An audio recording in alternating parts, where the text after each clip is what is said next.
안녕하십니까. 최영일의 시사본부 시작합니다. 실리콘밸리 은행 SVB 사태가요. 이 13일의 월요일인 오늘을 블랙 먼데이로 만들어버렸습니다. 자, 미국에서는 16번째 순위, 실리콘밸리에서는 가장 큰 은행으로 세계적인 IT 기술 스타트업 회사들의 돈줄이 되던 곳이죠. 자, 대규모 채권 투자 손실이 전해지자 하룻밤 사이에 56조 원의 뱅크런이 벌어지면서 이 큰 은행이 36시간 만에 파산했다. 또는 44시간 만에 파산했다. 이 순식간에 미국뿐 아니라 세계 경제에 먹구름을 드리웠습니다. 자, 이 돌발 변수가 불확실성을 높이고 연쇄은행 폐쇄로 이어지지 않을까 우려가 커졌고요. 자, 우리나라를 비롯해서 각국 금융당국이 이 파장의 분석과 대응책을 모색하고 있습니다. 자, 미국 정부는 SVB의 예금 전액을 보증하겠다. 이렇게 나서서 지금 불길을 끄고 있는 상황이죠. 자, 우리 금융당국은요, 국내에 미치는 영향은 제한적일 것이라고 보고 모니터링을 강화했습니다만 이 세계 경제의 연결망이요, 간접적인 연쇄 효과로도 이 생각지 못한 타격을 받을 수 있기 때문에 면밀히 정확하게 지켜봐야 할 이슈가 되겠습니다. 자, 사람은 잠을 자도 자본은 잠들지 않는다. 수익을 낸다. 자, 이런 이야기가 도는 금융자본주의 시대. 자, 잠자는 사이에 거대 은행 하나가 날아갈 수도 있다는 교훈을 남기고 있습니다. 최영일의 시사본부 출발합니다.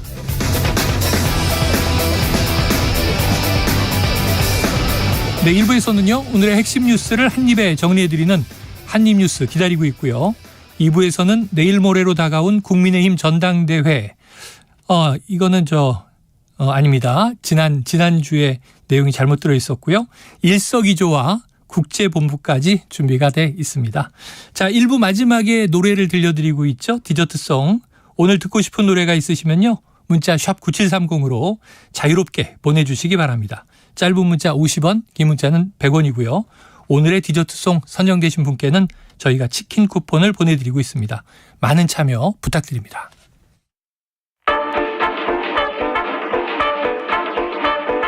최영일의 시사본부 한입뉴스. 네, 오늘의 핵심 뉴스를 한입에 정리해드립니다. 한입뉴스 박정호 오마이뉴스 기자, 임경빈 시사평론가 나와 계십니다. 어서 오세요. 안녕하십니까. 원고에 황교안 후보 인터뷰가 들어있어서 깜짝 놀랐어요. 지난주 거거든요. 네. 자, 그런데 지금 첫 번째 소식은 또 이게 안타까운 소식입니다. 화면으로 보니까 그 불길이 대단하던데요. 박 기자님, 이 한국 타이어 공장에 화재가 난 거죠? 그렇습니다. 이 한국 타이어 대전 공장에서 어젯밤에 큰 불이 발생했어요. 네. 소방당국이 밤샘 진화 작업을 했고, 조금 전 1시간쯤 전에 그 불길이 일어난 지 13시간 만에 지금 초진이 완료가 됐습니다.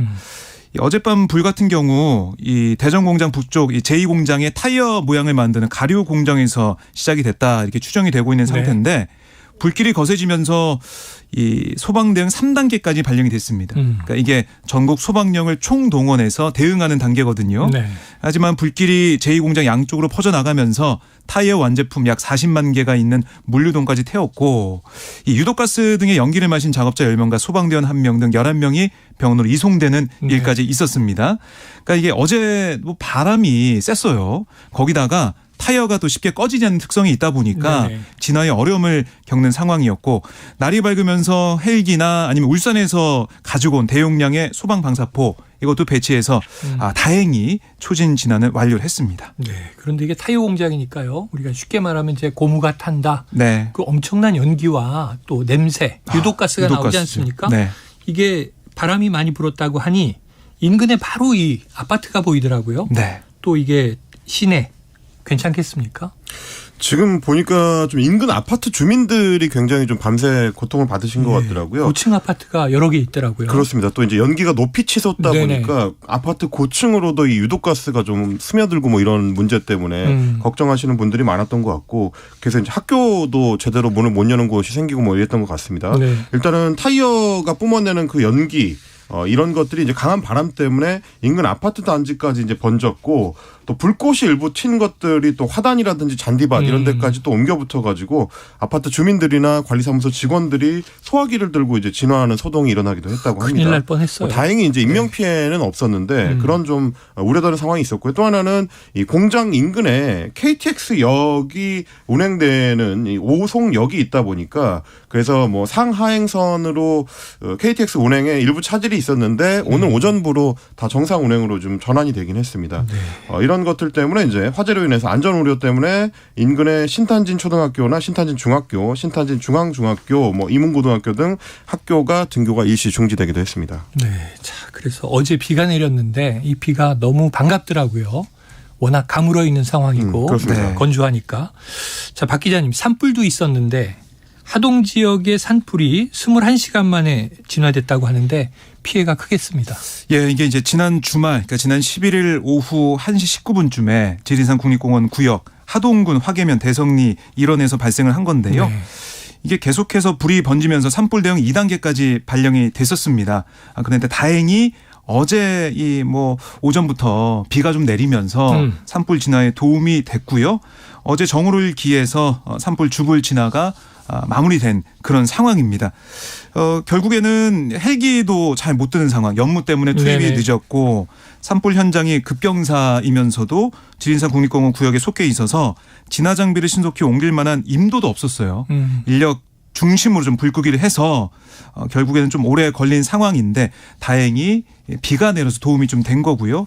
하지만 안타깝게도 이 현장에 투입된 이 진주시의 산불 예방 진화대원 60대 남성 한 명이 심정지 증세로 갑자기 쓰러져서요. 네네. 병원에 옮겼지만 숨지는 일도 있었습니다. 어쨌든 지금 너무나 이제 가물은 상황이 계속되기 때문에 산불 아니면 뭐 공장 화재 이런 것도 계속 주의를 해야 된다. 이런 당국의 당부가 있었습니다. 이게 이제 서울 수도권에 사시는 우리 청취자분들은 체감을 하기가 좀 어려우시긴 한데요. 실제로는 지금 가뭄 기간이 굉장히 좀 길었고 네네. 주말에 잠깐 내린 그 비로 이제 충분히 좀 가뭄이 해소되지가 않은 상황이라서 특히 이제 남부 지역 같은 경우는 농사용은 물론이고 이제 식수로 쓸 수 있는 물까지 지금 부족해지고 있는 상황이라 정부 당국에서 좀 신경 써가지고 지원을 해야 되는 그런 상황으로 좀 알려져 있습니다. 네, 어쨌든 이 건조한 기간 특별히 불조심하면서 잘 봄맞이를 해야 될 것 같습니다. 다음 이슈로 넘어가 봅니다. 자, 김기현 국민의힘 대표가 주말 사이 첫 당직 인선을 했는데요. 자, 친윤석열계를 전면 배치했다. 박 기자님 맞습니까? 네, 그렇게 볼 수 있는데요. 왜냐하면 총선을 앞두고 제일 관심을 모은 자리는 사실 사무처를 관장하는 자리죠. 네네. 사무총장 또 부사무총장 이 자리가 제일 중요해 보였는데 왜냐하면 당 조직과 예산을 좀 관리하면서 2024년 이 국회 선거, 국회의원 선거 이 공천 관련된 실무를 책임지는 게 사무처거든요. 네. 김기현 대표가 어떤 인물을 사무총장에 임명하느냐 이게 관심거리였지만 예상대로 친윤계 이철규 의원이 임명이 됐습니다. 네. 이 사무총장은 이 친윤계 핵심으로 불리고 있고 뭐 친윤계 모임인 국민공감 총괄 간사를 맡고 있죠. 그리고 여기다가 전략기획부총장과 조직부총장에도 이 친윤계 모임 국민 모임에 참여하고 있는 초선의 박성민 의원과 배현진 의원이 각각 또 임명이 됐습니다. 네네. 이 부분 사무처 인선을 좀 봐야 될 것 같고 또 하나는 대변인단인데요. 김 대표와 김기현 대표가 원내대표 등을 거치면서 손발에 맞췄던 인사들이 포진됐다 이렇게 또 해석이 나오고 있습니다. 수석 대변인은 초선의 강민국 의원 또 유상범 의원이 발탁이 됐고 대변인에는 또 원외 인사가 중용이 됐는데 김기현 후보 캠프에 몸담았던 이번 이 당권 도전에 있어서요. 그 캠프에 있었던 윤희석 전 서울 강동갑 당협위원장 또 김혜령 전 대선 선대위 대변인 이름을 올렸습니다. 그러니까 그렇게 되면 과연 이 친윤계 인사들이 좀 전면 배치가 됐으면 연포탕에 맞는 인사는 누구냐 네네. 이런 뭐 의구심이 나올 수밖에 없지 않습니까? 김기현 대표가 연대 포영 탕평 연포탕 기조를 얘기를 했었는데 그래서 눈에 띄는 인물이 지명직 최고위원 지난 대선 경선에서 유승민 후보 대협력 본부장을 지냈던 초선의 강대식 의원 이 지명직 최고위원에 지명이 됐습니다. 네. 그리고 여기다가 나경원 전 의원의 전당대회 출마를 도왔던 김민수 전 경기 성남 분당을 당협위원장 대변인을 발탁이 됐어요. 그래서 이 어떻게 보면 연포탕 그런 기조가 반영된 게 아니냐 이런 해석도 나오고 있는데 또 근데 일각에서는 근데 강대식 의원 같은 경우는 지난번 나경원 이 전 의원을 비판하는 초선 의원 연판장에 이름을 올린 인물인데 과연 유승민계 그러니까 이른바 친윤계에서 좀 벗어나는 인물로 볼 수가 있는 게 맞냐 이런 지적도 일각에서 나오고 있습니다. 그 사실 이제 면면을 좀 뜯어볼 필요는 있습니다. 네. 이제 연포탕을 위해서 이제 포영연대를 향한 뭐 기용을 한다고 했을 때는 요직에 누가 들어가느냐가 더 중요하거든요. 그렇죠. 뭐 사실 이제 지명직 최고위원 물론 최고위원이 중요하긴 하지만 지금 워낙에 친윤계 중심으로 이미 최고위원들이 다 이제 뽑혀 있는 상태이기 네. 때문에 한 명한테 자리를 주느냐 안 주느냐는 어떻게 보면 대세에 이제 큰 영향을 미칠 수 있는 요소는 아니고 지금 박정우 기자님 짚어주신 것처럼 강택식 의원이 지난번부터는 어떻게 보면 친윤계랑 좀 스텝을 같이 하고 있는 상황인데다가 지역구가 대구예요. 그러다 보니까 뭐 장기적으로 봤을 때는 비윤으로 가기에는 좀 쉽지 않은 그런 입장에 있다는 것도 이제 고려를 해봐야 될 것 같고 대변인 자리의 무게감하고 이제 사무총장이나 뭐 조직부총장 같은 이제 요직의 무게감은 또 다를 수 있다는 점 그리고 이제 거기에 이제 기용된 인사들이 대부분 지난번에 이제 전당대회를 앞두고 소위 이제 나경원 연판장 사태에 이제 이름을 올렸거나 주도를 했었던 인물들 배현진 의원이 대표적인 케이스라고 할 수 있을 것 같고요. 여의도 연구전 원장에 이제 임명된 박수영 의원 같은 경우도 거기에 좀 가까운 인사라고 볼 수 있겠는데 또 하나 주목할 만한 점은 이번에 주요 요직을 차지한 그 의원들 중에 초선이 많고 이것도 굉장히 좀 이례적입니다. 조직부총장에 초선 배현진 의원이 임명된 것도 간단치 않은 일이고 여의도 연구원장도 원래 이제 중진급 의원이 맞거나 내지는 이제 외부 인사를 기용하더라도 굉장히 학계에서 이제 중진급인 인사가 맞는 게 원래 전통이었는데 초선의 박수영 의원이 여의도 연구원장에 이제 바로 임명된 것도 이례적이다. 그만큼 친윤계들이 초재선 의원 그룹들이 중심이다 보니까 지금 당 지도부도 그렇게 꾸려지고 있는 양상이다. 이렇게 보셔야 될 것 같습니다. 자, 그런데 이번 당권이 왜 중요했느냐? 바로 내년에 이제 총선이 있습니다. 그러다 보니까 이제 공천 문제에 대해서 지난 전당대회 경선 과정에서도 뭐 토론에서도 이야기가 많이 나왔어요. 자, 내년 총선 공천을 주도할 요직이 바로 언급하신 사무총장인데 여기 이제 친윤 핵심 이철규 의원이 임명되다 보니 자, 대대적인 공천 물갈이를 예고하는 것 아니냐. 박 기자님 그런 분위기가 있습니까? 이게 여의도에서 계속 나오는 얘기고 기자들 사이에서도 뭐 얼마나 물갈이가 되느냐. 그러니까 일각에서는 뭐 몇십 명, 뭐 30명, 50명 명단도 있다 이런 얘기까지 흘러나오고 있는 상황이니까 아무래도 지금 현역 의원들은 긴장할 수밖에 없는 건데 크게 두 가지인 것 같아요. 그러니까 물갈이는 사실상 총선마다 있었습니다. 정당마다 해왔죠. 그 폭이 얼마나 될 거냐. 그리고 또 그 몇몇이 물갈이되는 사람들이 어떤 인물일 것이냐. 그게 중요한데 그래서 지금 여의도에서 회자되고 있는 게 바로 지난 1996년 15대 총선 기억하실지 모르겠지만 그때 김영삼 당시 대통령이 단행했던 대대적 물갈이 그런 식으로 될 수 있다는 시나리오가 있어요. 그때 생각을 해보면 모래시계 검사로 잘 알려진 홍준표 검사 지금 대구시장 당시에 이제 정치권에 입문을 하는 그런 모습 영입이 됐죠. 그리고 뭐 이재호, 김문수, 이우재 전 의원 등의 운동원 출신들 거기다가 김무성, 정의화, 김영춘 의원 등이 대거 발탁이 됐습니다. 그래서 사실 그때 신한국당의 참패를 예상을 했던 관측을 깨고 일당 자리를 고수했어요. 그래서 이런 물갈이가 정말 큰 힘을 발휘했다라는 평가가 있었죠. 그런데 이런 새로운 인물들이 수혈이 되겠느냐. 그런 물갈이 또 한 측면이 있고 또 하나는 지금 여의도에서 좀 가장 많이 나오는 시나리오. 그러니까 이른바 검사 출신 인사들이 많은 이 당선될 좀 어떻게 보면 요인이 많은 영남권에 많이 물갈이게 되는 거 아니냐.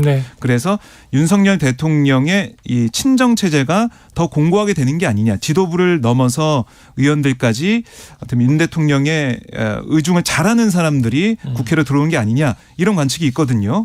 그래서 결국에는 두 가지 경우의 순대 물갈이 하게 된다면 어떤 면이 되냐에 따라서 앞으로의 윤석열 정권의 여러 가지 미래와 어떤 결부가 돼 있는 게 아니냐 이런 분석이 나오고 있습니다. 지금 이제 말씀해 주신 부분이 굉장히 중요한 것이 그러니까 수혈을 하더라도 외부의 피를 수혈을 하는 게 굉장히 중요하다라는 말씀을 드려야 될 것 같아요. 왜냐하면 이게 이제 단순히 그냥 젊은 사람이어서 된다든지 혹은 기존 정치권 인사가 아니어서 된다든지 이런 게 아니라 좀 전에 이제 15대 총선 때의 신한국당 사례를 말씀해 주셨는데 굉장히 좀 건강한 방식으로 당을 바꾸는 기조가 그 당시에 중요한 기조였습니다. 네. 그래서 이재호라든지 김문수라든지 이런 인물들은 단순히 뭐 운동권 출신이어서가 아니라 당시에는 뭐 운동권 출신 정치 인사들이 워낙에 많았기 때문에 단순 운동권 출신인 게 아니고 아예 체질이 다른 사람들. 그러니까 지금 기준으로 봤을 때는 좌파 계열 운동권 인사들이거든요. 그때 이분들은 민중당을 창당해서 그렇습니다. 아예 민중당을 이제 뭐 하고 있었죠. 사회당이나 뭐 민중당이나 맞아요. 뭐 이런 계열의 인사들을 대거 수혈했었던 거라서 보수당 입장에서는 체질이 파격적인. 다른 거를 파격적으로 기용했었다라는 게 중요한 거고 뭐 정의화라든지 김영춘 의원과 전 의원 같은 인물들도 그렇게 좀 파격 기용에 조금 더 가깝다라고 한다면 지금 얘기가 나오는 거는 오히려 기득권에 몸담고 있었거나 혹은 대통령하고 가까운 사람들의 이야기가 좀 많이 나오는 거라서 당의 체질 개선이나 건강성 측면에서는 과연 이 방향이 도움이 될 거냐. 네. 이거는 뭐 앞으로도 좀 논쟁이 많이 되지 않을까 싶은 요소가 있습니다. 그래요. 자, 그런데 어쨌든 김기현 대표 당직 인선 이렇게 했고요. 공천은 이제 두고 봐야 할 문제고 통합 행보를 막 시작했습니다. 오늘 오후에 안철수 의원 치열하게 이제 당권 경쟁을 벌이지 않았습니까? 네. 안철수 의원을 만나기로 예정돼 있다고 하는데 어떻게 될까요? 뭐 좋은 자리가 될 것 같아요. 제가 봤을 때는 뭐 덕담이 오가는 서로 뭐 고생했다 이렇게 얘기하는 자리가 될 것 같습니다. 축하도 하고. 그렇습니다. 왜냐하면은 지금 뭐 이 일부 언론 보도나 정치권에서 나온 얘기는 뭐냐면 안철수 의원한테 김기현 대표가 어떤 자리를 제안할 것 같다. 당내 특위를 만들어서 과학기술 관련된 특위 만들어서 그 위원장 자리를 제안하고 안철수 의원이 그걸 받는 그런 모양새가 나오지 않을까 이런 관측이 나오고 있거든요. 네. 그러니까 연포탕 행보의 하나로 뭐 물론 당직 인선에 있어서는 좀 아쉬운 부분이 있다라는 지적이 나왔지만 경쟁했던 후보들을 껴안는 모습을 보이면서 당내 통합과 화합을 가속화할 거다. 이렇게 좀 보여지는 시간일 것 같아요. 안철수 후보도 계속해서 하고 있는 얘기가 당에 이제 남아서 자신이 할 수 있는 역할을 하겠다라는 얘기를 페이스북을 통해서 남기고 있거든요. 그래서 그런 차원의 어떤 얘기가 오가지 않을까 예상이 되고요. 그리고 좀 뭐 남아 있는 천하람 뭐 후보, 황교안 후보 만나서 어떤 얘기가 오갈지 모르겠지만 김기현 후보 입장에서는 대표 입장에서는 경쟁했던 후보들을 어떻게 껴안느냐 이것도 언론이나 아니면 여론에서 주목하고 있기 때문에 이것부터 좀 해나가지 않을까 싶습니다. 네. 자, 그런데 이 와중에 또 황교안 전 대표는요. 전당대회 투표 조작 의혹을 제기해서 이게 또 어느 정도 파장이 있을지 궁금한데 자, 대표적인 윤핵관이죠. 이 장제원 의원 집안 단속 차원인가 이 계파 갈등 경계령을 내렸다고 하는데 네. 임 평론가님 어떤 내용이에요? 그렇습니다. 이렇게 얘기했습니다. 친윤이란 이름으로 집단 정치 행위를 하는 것처럼 느껴지는 행동을 해서는 안 된다. 소위 친윤 핵심이라는 사람부터 조심해야 된다. 마치 스스로에게 얘기하는 것 같은 느낌도 좀 있는. 그러니까 어떻게 보면 이제 이 친윤계가 사실상 당을 장악한 전당대회가 끝난 직후기 때문에 가능하면 부자 몸조심하자. 이제 이런 측면에 가까운 것 같고요. 이거는 지난 주말 동안에 이제 장제원 의원이 원내대표에 출마할 거다라는 설이 있는데 그거에 대해서 명확하게 좀 선을 그으면서 자리 욕심 없다. 라고 얘기했던 말의 이제 연장선으로 보면 될 것 같습니다. 네. 좀 전에 박정호 기자님 소개해 주신 것처럼 지금 이제 김기현 대표가 이제 선거에서 낙선한 대표 후보들을 좀 만나서 위로하고 그런 그 포용하는 이 모습을 보이고 그리고 친윤계는 이제 장제원 의원의 주도하에 수면 아래로 좀 이제 움직임을 감추는 그런 양상이 당분간은 이제 이어질 걸로 보이는데 그거는 사실 이제 보여지는 표면의 문제인 거고요. 네. 아까 소개해드렸던 것처럼 사무총장 같은 내년 총선과 관련된 중요 요직들을 친윤계가 사실상 장악하고 있는 이상에는 연말로 갈수록 이 갈등 관계를 이제 수면 아래로 묻어두기만은 쉽지 않을 것이다. 수면 아래에서 어떤 일이 일어나는지는 이제 여름에 다가갈수록 조금씩 드러나게 될 것이다. 이런 말씀을 좀 드리겠습니다. 알겠습니다. 상반기에 이제 당권 다지기 집권 여당은 그렇고요. 야당은 야당대로 또 수습할 문제들이 있는데 하반기부터는 이제 내년 총선을 향한 또 이제 경주가 시작될 것 같습니다. 자, 지금 월요일 점심시간이죠. 교통 상황 알아보고 한입뉴스를 이어가도록 하겠습니다. 교통정보센터에 이현 리포터 나와주세요. 네, 대부분의 도로에서 점심시간에 여유가 느껴지는데요. 돌발 상황 때문에 어려워진 곳들이 있습니다. 순천 완주고속도로 완주 쪽입니다. 황전 1터널 안에서 사고 처리하고 있습니다. 앞시간 대형 화물차 2대와 소형 화물차가 부딪혔고요. 지금도 2차로가 막혀 있습니다. 이 여파가 서면 4터널 부근에까지 미치고 있는데요. 5km 구간에서 극심한 정체니까요. 시간 여유를 가지고 이동하시는 게 좋겠습니다. 서해안고속도로 목포 쪽은 해미 부근 지나기 답답하시죠? 여기는 작업을 하고 있습니다. 노면 보수 작업하면서 2km가량 영향을 받고 있습니다. 경부고속도로 부산 쪽은 서울시 구간이고요. 양재 부근에 고장단차가 발생했습니다. 한남 나들목에서 양재 나들목까지 가는데 30분 정도 필요하겠습니다. 서울은 분당서로 청담대교 쪽인데 수원 나들목 부근에 고장단차가 발생하면서 여파를 받고 있습니다. KBS 교통정보센터였습니다.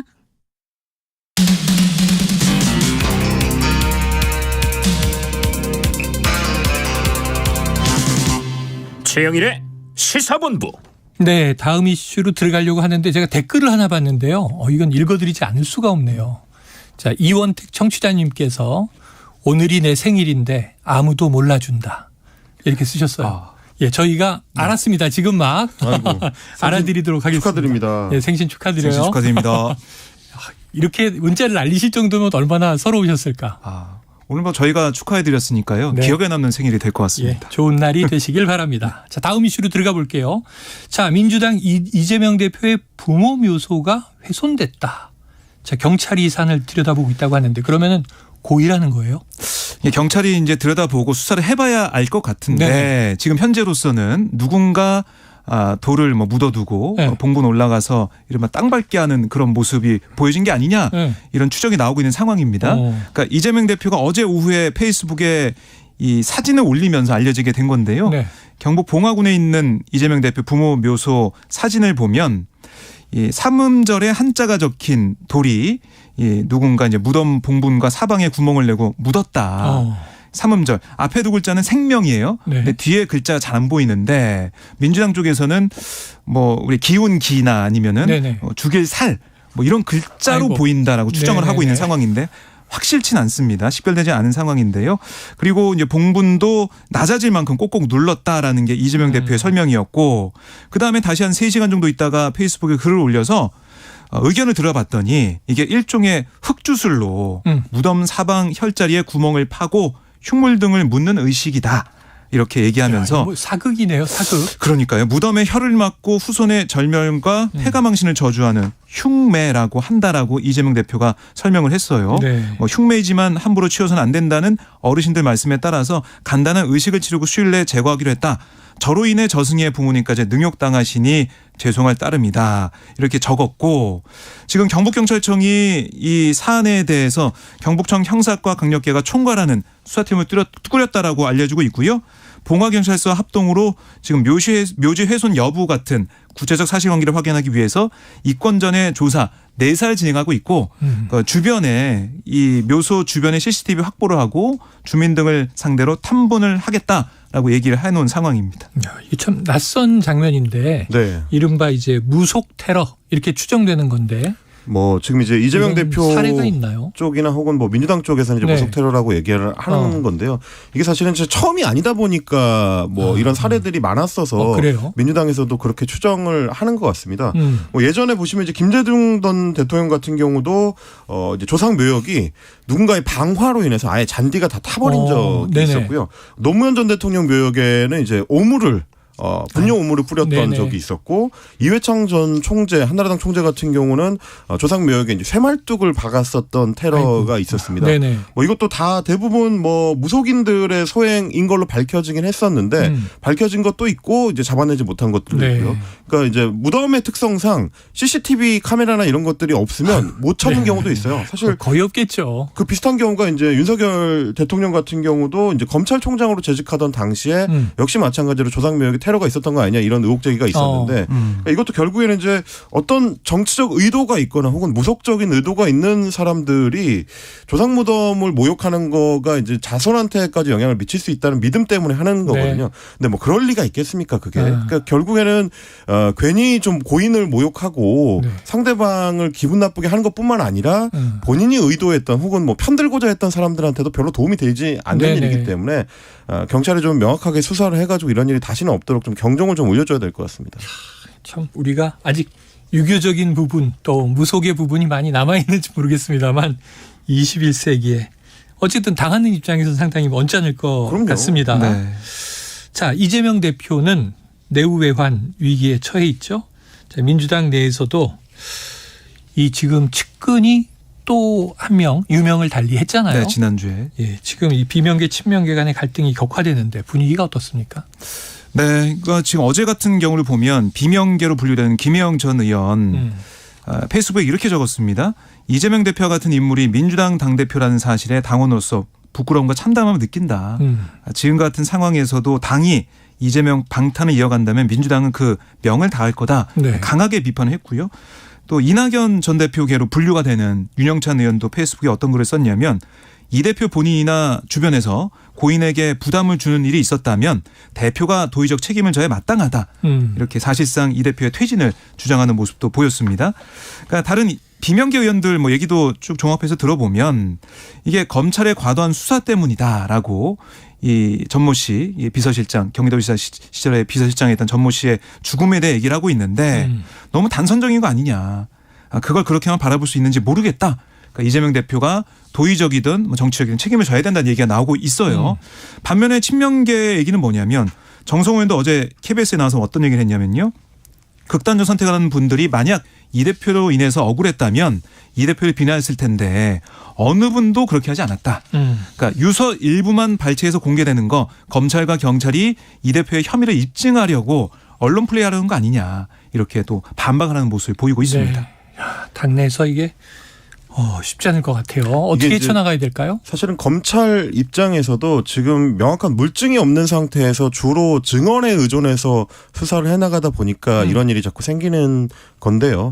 뭐 이전에 뭐 다른 정치인들 같은 경우는 사건이 이렇게 이제 직접 본인하고 연결돼 있지 않는 경우에도 책임을 지라는 일들이 많이 있었나 싶긴 한데 어쨌든 이재명 대표가 그만큼 이제 중요한 인물이다 보니까 당 내외에서 그런 목소리가 나오는 것 네네. 같고요.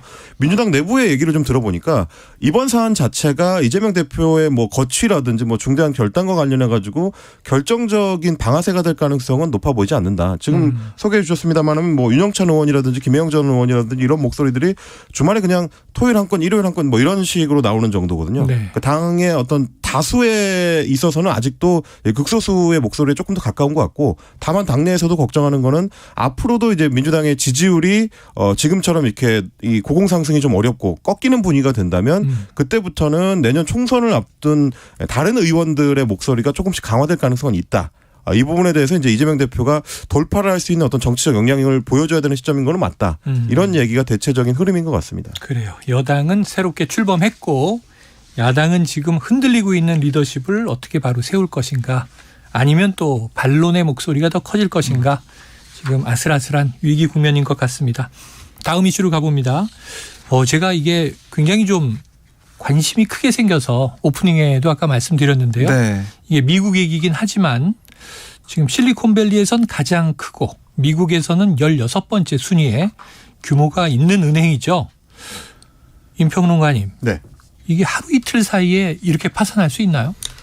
굉장히 이례적인 네. 일이긴 한데요. 다만 이제 뭐 금융계에서 경계하는 거는 2008년이나 2009년 같은 연쇄적인 금융 위기로까지 이어질 만한 사안은 아니다라는 경계의 목소리가 나옵니다. 이게 이제 실리콘밸리 은행이라는 게 은행이 약간 우리가 알고 있는 한국의 은행들하고는 구조가 좀 다른 은행이긴 해요. 네. 일반 예금자들 우리 같은 이제 장사미사들이 조금씩 모은 돈을 이제 예금하는 형태가 아니고 네. 주로 이제 B2B라고 하죠. 예, 이 실리콘밸리에 모여 있는 스타트업 회사들이 주요 고객이다 보니까 그 돈의 좀 성격이라든지 쓰임새가 약간 다르다라는 얘기를 좀 하고 있습니다. 근데 이제 다만 최근 들어가지고 이 은행에서 가지고 있었던 미국의 국채.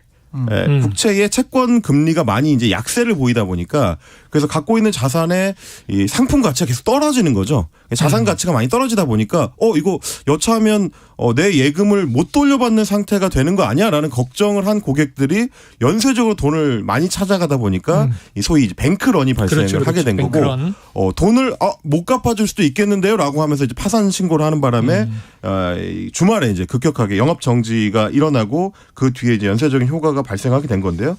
워낙 좀 지금 문제가 커지다 보니까 미국 정부에서는 이례적으로 재무부하고 중앙은행이 나서서 연방 예금보험공사를 좀 움직였습니다. 그래서 일단 예금자들에 대한 자금은 예금해놓은 금액에 대해서는 다 찾아갈 수 있도록 조치를 해주겠다라고 이제 이 발표를 했는데 그 덕분에 조금 진정이 되기는 했습니다. 원래 같으면 미국 연방 예금보험이 보장해주는 돈이 계좌당 최대 25만 달러 정도. 우리 돈으로 이제 3억 원 조금 못 되는 정도인데 말씀드렸다시피 이제 주로 스타트업 기업들이 고객이라서 대부분 이 보호 범위를 넘습니다. 그래서 여기서 예금의 한 90% 정도가 예금보험에서 이제 보장해 줄 수 있는 한도를 초과하고 있었기 때문에 그러면 돈 다 날리게 된 그러면 또 이제 회사들도 연쇄적으로 이제 문을 닫아야 되는 상태가 되기 때문에 경제적 파급 효과가 워낙 크다고 판단을 해서 정부가 나서서 일단 막아주기로 한 거고요. 그러다 보니까 뭐 그 파급 효과가 우리가 걱정했던 것만큼 크지는 않을 것 같지만 지금처럼 미국이 금리를 계속 높게 유지를 하게 되면 상대적으로 반대로 이제 채권 금리는 약세가 되고 채권의 가치가 떨어지게 되고 그렇게 되면 채권을 자산으로 보유하고 있는 다른 은행들한테도 또 위험이 좀 옮겨붙을 수 있는 가능성이 있기 때문에 주시를 해야 되는 상황인 건 맞는 것 같습니다. 그래요. 자, 이게 2008년을 딱 떠올리게 된 게 그때도 워싱턴 뮤추얼, 리만 브라더스 이런 투자은행 상업은행들이 막 도산하면서 서프라임 모기지 사태가 벌어졌었죠. 다만 이제 금융계에서 계속 이제 강조하는 건 뭐냐면 그 당시에 서브프라임 모기지 사태 같은 경우는 재투자를 하는 그 자산들의 성격이 좀 이제 악성 채권인 경우가 많았기 때문에 도산할 때 연쇄적으로 그리고 대규모로 발생할 수 있는 위험을 애초에 갖고 있었던 거고 이번 경우는 주로 미국 국채를 들고 있었던 은행이 파산한 경우라서 이거는 뭐 자산의 어떤 성격으로 보면 가장 안전자산으로 분류되는 미국 국채가 이제 문제가 발생한 거라 조금 성격이 다르다. 이 부분을 좀 경계하고는 있습니다. 알겠습니다. 자, 한미연합연습이 오늘부터 23일까지 진행이 되는데요. 북한의 반발 수위가 더 높아질 수 있을 것 같습니다. 이미 뭐 잠수함에서 일단은 미상의 미사일을 발사했다라는 보도를 북한 측에서 내기도 했기 때문에 면밀히 분석해보고 관련 내용이 있으면 또 내일 전해드리도록 하겠습니다. 자, 1부 말미에 이원택님 아무도 생일을 축하해주지 않는다. 문자가 눈에 띄어서 언급을 해드렸는데 심경용 청취자님은요. 위로의 문자를 주셨어요. 저는 어머니가 음력을 챙겨서 더 헷갈리다 못해 아예 생일을 까먹었습니다. 이렇게도 생일을 까먹으신 분도 계시네요. 자, 기쁜 날은 우리가 함께 기념하면서 넘어가도록 하면 좋겠습니다. 자, 한입뉴스 박정호 오마이뉴스 기자 임경빈 시사평론가 수고하셨습니다. 감사합니다. 네, 자, 오늘의 디저트송은요. 청취자 8008님. 세상이 어지럽고 신난 일이 없어도 내일을 위해 살아가야겠지요. 오늘 월요일이잖아요. 라우나 씨의 테스 형 신청해 주셨습니다. 노래 듣고 2부로 돌아오겠습니다. 어쩌다가 한바탕 턱 빠지게 웃는다. 그리고는 아픔을 그 숨에 묻는다. 그저 와준 오늘이 고맙기는 하여도 죽어도 오고 마는 또 내일이 두렵다.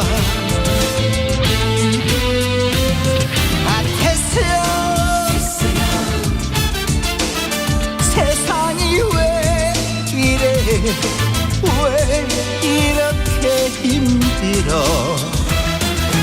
테스형 좋구나 테스형 사랑은 또 왜 이래.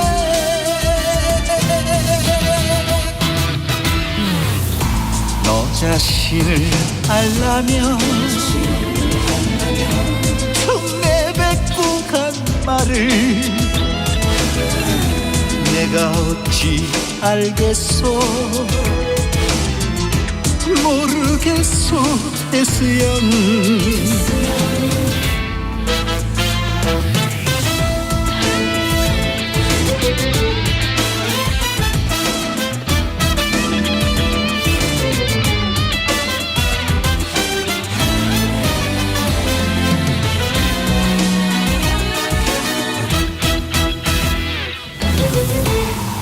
울아버지 산소에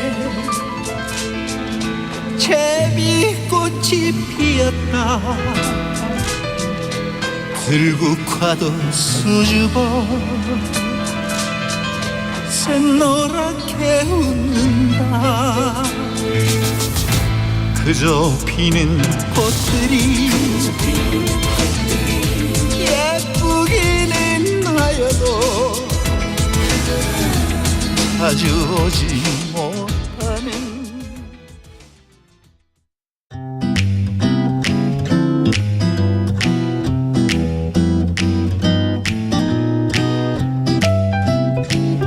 안녕하세요. 바른말 고운말입니다. 우리말 부사에 모락모락이 있습니다. 모락모락 이 표현을 들으면 보통 김이 모락모락 난다 또는 아지랑이가 모락모락 피어오른다 같이 연기나 냄새, 김 같은 것이 계속 조금씩 피어오르는 모양이 떠오릅니다. 그런데 모락모락은 그 외에도 생명이 곱고 순조롭게 잘 자라는 모양을 뜻하기도 합니다. 예를 들면 모락모락 큰다, 새싹이 모락모락 잘 자란다처럼 말이죠. 모락모락의 큰 말이 무럭무럭이니까 이런 표현 충분히 가능합니다. 또 무럭무럭에는 느낌이나 생각 따위가 마음속에서 계속 일어나는 모양이란 뜻도 있어서 내 가슴속에는 그날의 감격이 무럭무럭 되살아나기 시작했다 이렇게 표현할 수도 있습니다. 다음은 동사 다그치다입니다. 다그치다는 보통 일이나 행동 따위를 빨리 끝내려고 몰아치다 또는 이런 행동을 요구하며 몰아붙이다란 뜻으로 많이 사용하고 있습니다. 일손을 다그치다 또는 선생님은 학생에게 그 일을 빨리 끝내라고 다그치셨다처럼 말이죠. 그런데 다그치다에는 지친 몸을 다시 추스리다란 뜻도 있어서요. 그는 지친 몸을 다그쳐 다시 가파른 언덕을 오르기 시작했다 이렇게 표현할 수도 있습니다. 이처럼 우리가 자주 사용하는 뜻 외에 다른 뜻을 가지고 있는 경우도 있으니까요. 함께 알아두는 것도 좋겠습니다. 바른말 고운말 아나운서 변희영이었습니다.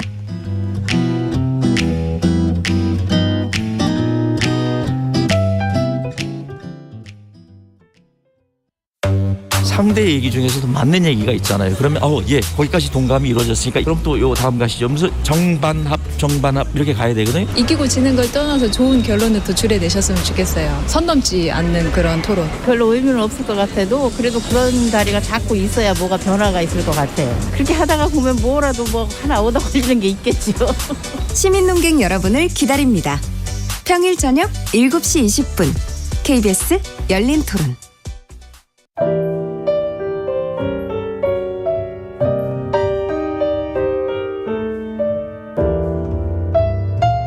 내일의 품격, 김성환의 시사야에서 챙겨가세요. 하루를 마무리하는 시간 꺼내보는 당신의 지식 창고. KBS 1라디오 김성환의 시사야. 평일 밤 10시 5분 여러분을 찾아갑니다.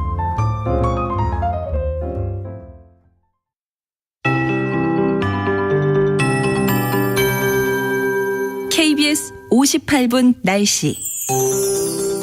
봄을 시샘하는 꽃샘추위가 찾아와 오늘은 낮에도 쌀쌀하겠습니다. 한낮 기온이 서울 7도, 대전 10도 등으로 중부지방은 어제보다 1도에서 3도가량 낮겠고요. 남부지방은 광주 11도, 부산 12도 등으로 어제보다 5도에서 10도나 낮은 곳도 있겠습니다. 찬바람이 종일 강하게 불어 체감온도는 더 떨어지니까요. 옷차림을 따뜻하게 하시기 바랍니다. 추위는 길게 가지 않겠습니다. 내일 아침까지는 평년보다 낮겠지만 오늘보다는 3도에서 5도 정도 오르며 내일 아침에 서울 2도, 대구 1도 등이 예상되고요. 내일 낮에는 예년 이맘때 초봄 날씨를 회복할 전망입니다.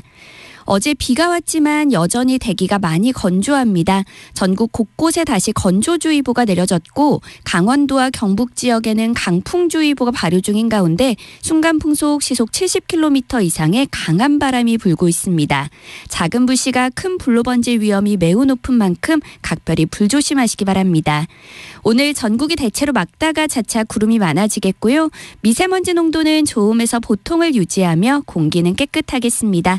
이번 주 뚜렷한 비 소식 없이 대체로 맑고 건조한 날씨가 이어지겠습니다. 현재 서울의 기온은 6도, 습도는 25%입니다. 송소진입니다.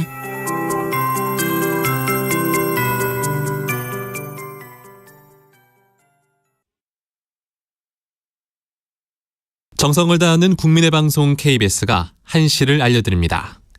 AM 711kHz, FM 97.3MHz, KBS 1라디오입니다. HLKA.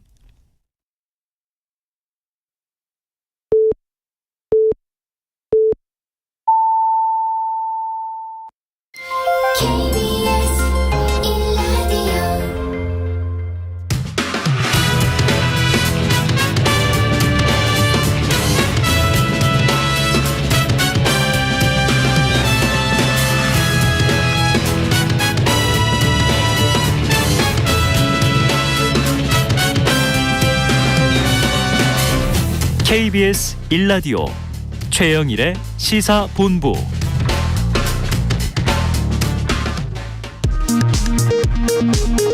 이 시각 라디오 정보센터 뉴스입니다. 일제강제동원 피해자 양금덕 할머니가 오늘 국회를 찾아 제3자 변제 방식의 정부 강제동원 배상안에 대해 거듭 거부 입장을 밝혔습니다. 양 할머니가 출석한 국회 외통위는 여당이 불참하면서 반쪽 회의로 진행됐습니다.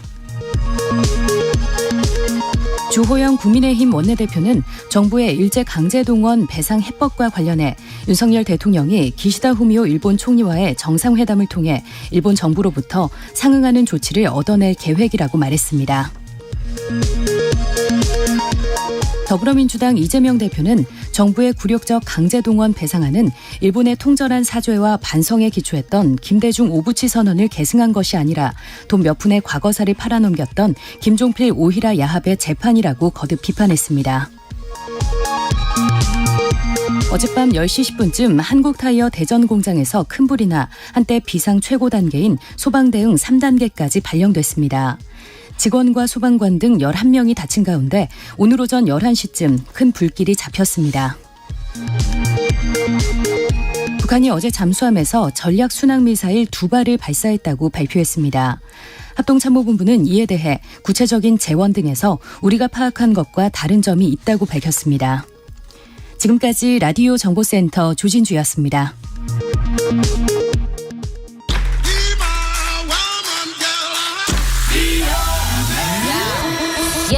네, 인터넷에서 화제가 된 뉴스를 다뤄보는 스트릿 뉴스 파이터 시간입니다.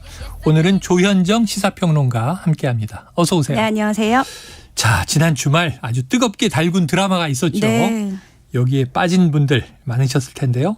이 넷플릭스 시리즈 더 글로리 파트 2가 공개가 되면서 대단한 반응이었는데 저도 잠을 못 잤어요. 저도 한참 네. 봤습니다. 그런데 깜짝 놀란 게 그 제작자인 안기로 PD가 학폭 의혹이 제기가 됐어요.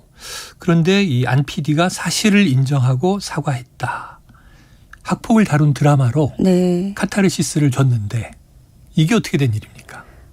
이게 앞서 지난 10일에 이 온라인 커뮤니티에 한 글이 올라와요. 네네. 작성자가 본인이 이제 안기로 PD 측에 맞았다라는 주장을 피해자. 글을 올린 거죠. 작성자 A 씨는 당시 중2학년생이었는데 그때 고3이었던 안기로 PD와 그의 친구들에게 폭행을 당했다라는 주장이 올라와서 네네. 주말을 시끄럽게 했습니다. 이 상황은 1996년으로 거슬러 올라가는데요.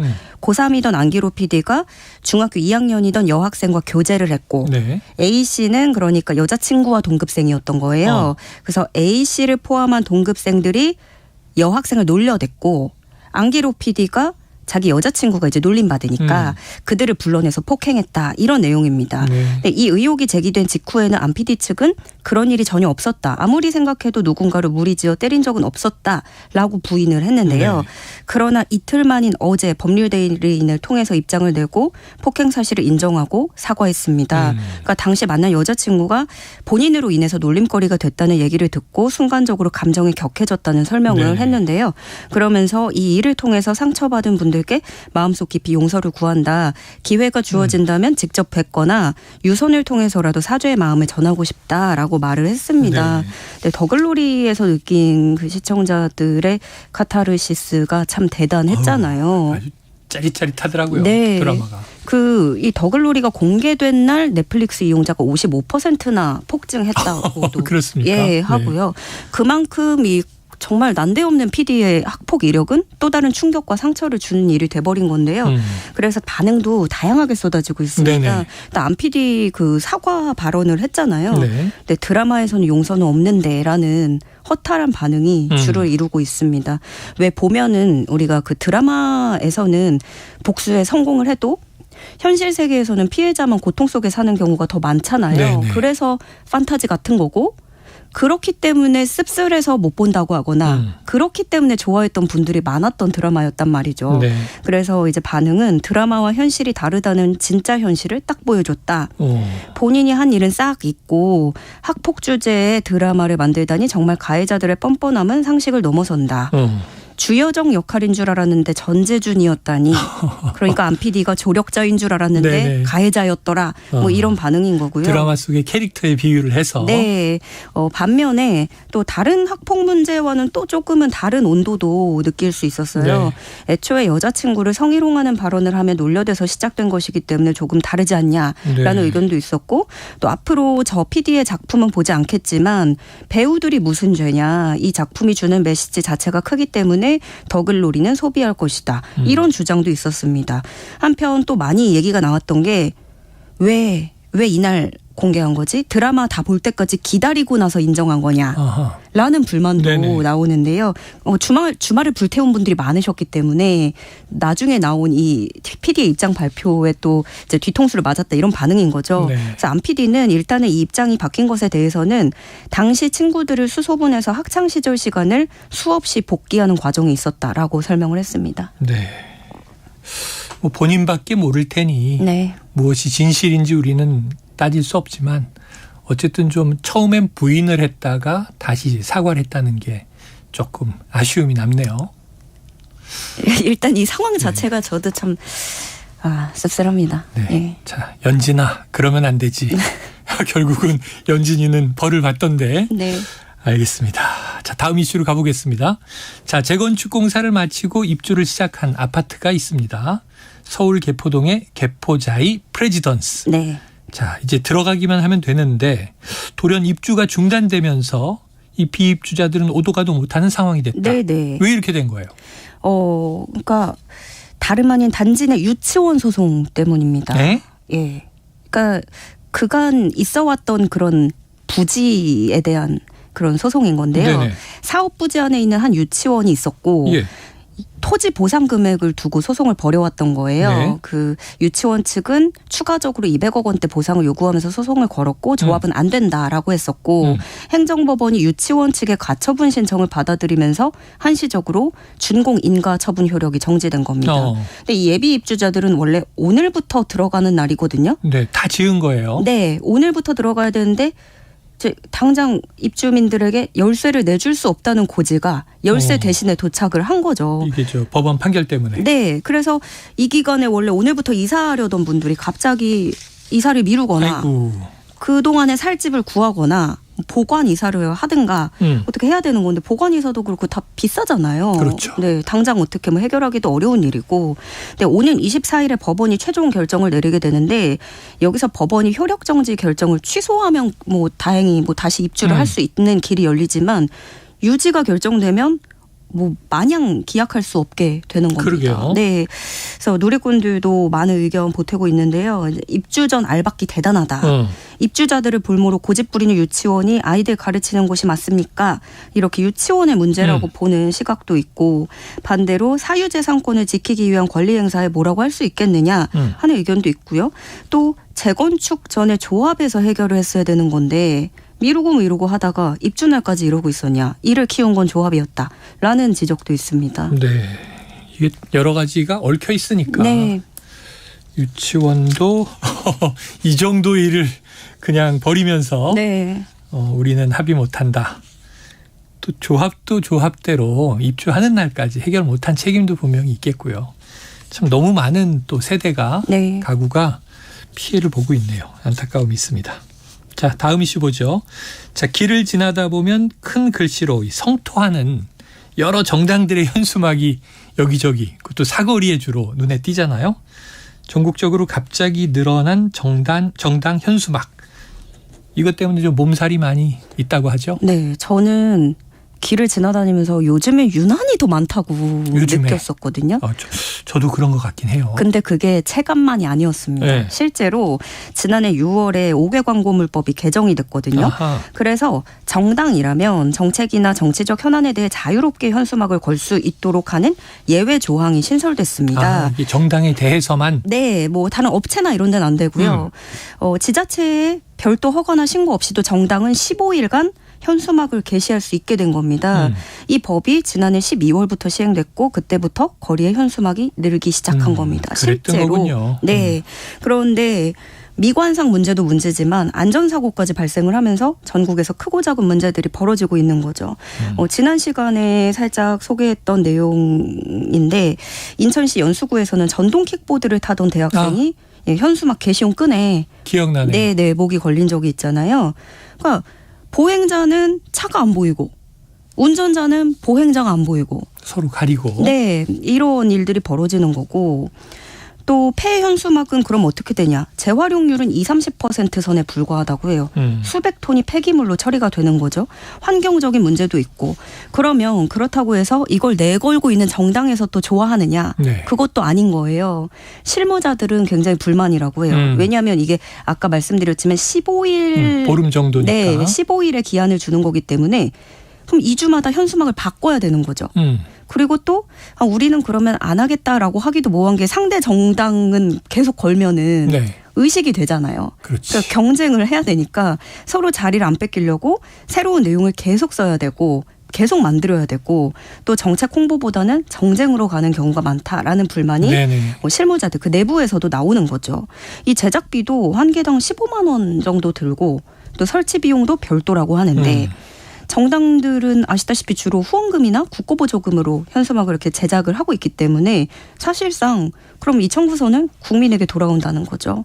근데 그나마 이것도 정치 신인에겐 언감생심이라고 합니다. 네. 신인들은 그렇게 좋은 자리 잡아서 걸 수가 없는 거죠. 그래요? 네. 그리고 또 이게 또 이런 것도 저도 생각 못했는데 현역 의원들은 걸 수가 있는데 의원 이름들 많이 붙어 있더라고요. 네, 지자체장은 못 거는 거죠. 구청장. 네네. 예. 근데 사실은 그 지역구를 두고 그 안에서 또 경쟁이 있잖아요. 그렇죠, 그렇죠. 예, 그러니까 지자체장들 사이에서는 또 불만이 나오고 불합리하다라는 거고요. 그래서 여기저기서 모두에게 불만이다 보니까 결국 정부가 대책 마련에 나서고 행정안전부는 다음 주에 전국 자치단체 현수막 담당자들과 회의를 열고 의견을 모으기로 했습니다. 대부분의 분들이 보기 싫어하시는 것 같아요. 이 현수막들을. 반응을 보면 상대방을 비방하는 글로 가득 찬 현수막 정리 좀 합시다. 피곤하고 꼴 보기 싫다. 디지털 시대에 웬 현수막이냐 쓰레기만 만들고 아이들 데리고 지나다니는데 학교 앞에 맨 안 좋은 얘기만 나오니까 기분만 나빠진다라는 지적들입니다. 맞아요. 이게 희망적이고 뭔가 좀 딱 봤을 때 기분 좋아지는 글귀가 아니라 주로 싸움을 하거나 아니면 뭐 비난을 하거나 그래서 언짢아지는 현수막들. 뭐뭐 했냐 막 이런 말투잖아요. 네, 이왕 걸 거라면 조금 희망적인 내용. 그걸 보면 시민들이 기뻐할 수 있는 내용을 좋은 글귀로 담아주셨으면 좋겠습니다. 광화문의 그 대형 서점 앞에 지나가면 크게 써놓은 이 글씨판이 희망 주잖아요.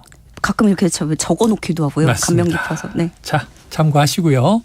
마지막 이슈 하나 볼게요. 이 미국에서 복고 열풍이 불기 시작하면서 이 내용을 보니까 이게 미국만은 아니에요. 우리나라도 좀 비슷한 현상들이 네. 있는데 근데 미국은 1987년 이후에 처음으로 LP 판매량이 CD 판매량을 넘어섰다. 네. 그런데 MZ 세대에게는 네. LP, CD 다 옛날 거 아니에요? 아, 그렇죠. CD도 옛날 거죠.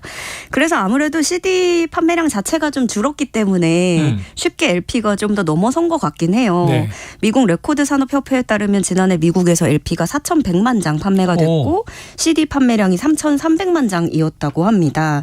LP 매출액이 2년 전보다 2배 가까이 급증을 하고 있는 많이 모습인데요. 네.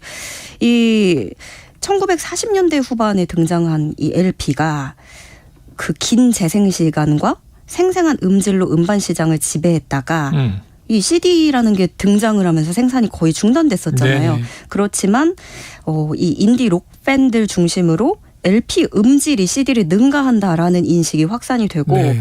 그러다 보니까 더 좋은 거 더 희귀한 거 이렇게 찾으려고 젊은 층의 그런 복고 감성에도 부합해서 판매량이 급증했다는 분석이 나오고 있습니다.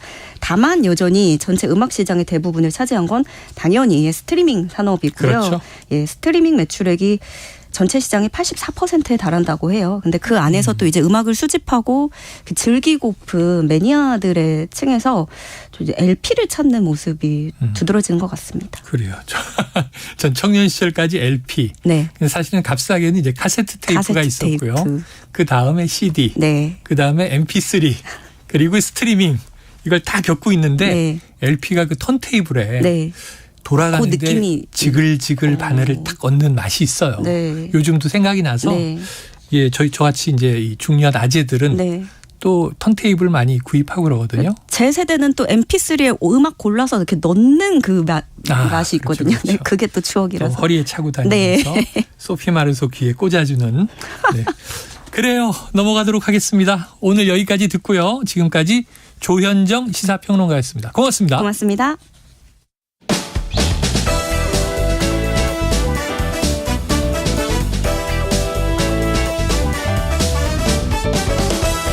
최영일의 시사본부는 여러분과 함께합니다. 짧은 문자 50원, 긴 문자 100원이 드는 샵 9730. 라디오 어플 콩과 유튜브는 무료로 참여하실 수 있습니다.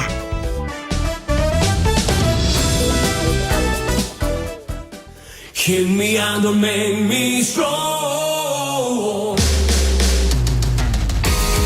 네, 매주 월요일 주말 동안 있었던 뉴스를 정리하고요. 또 새로운 주간 뉴스를 미리 살펴봅니다.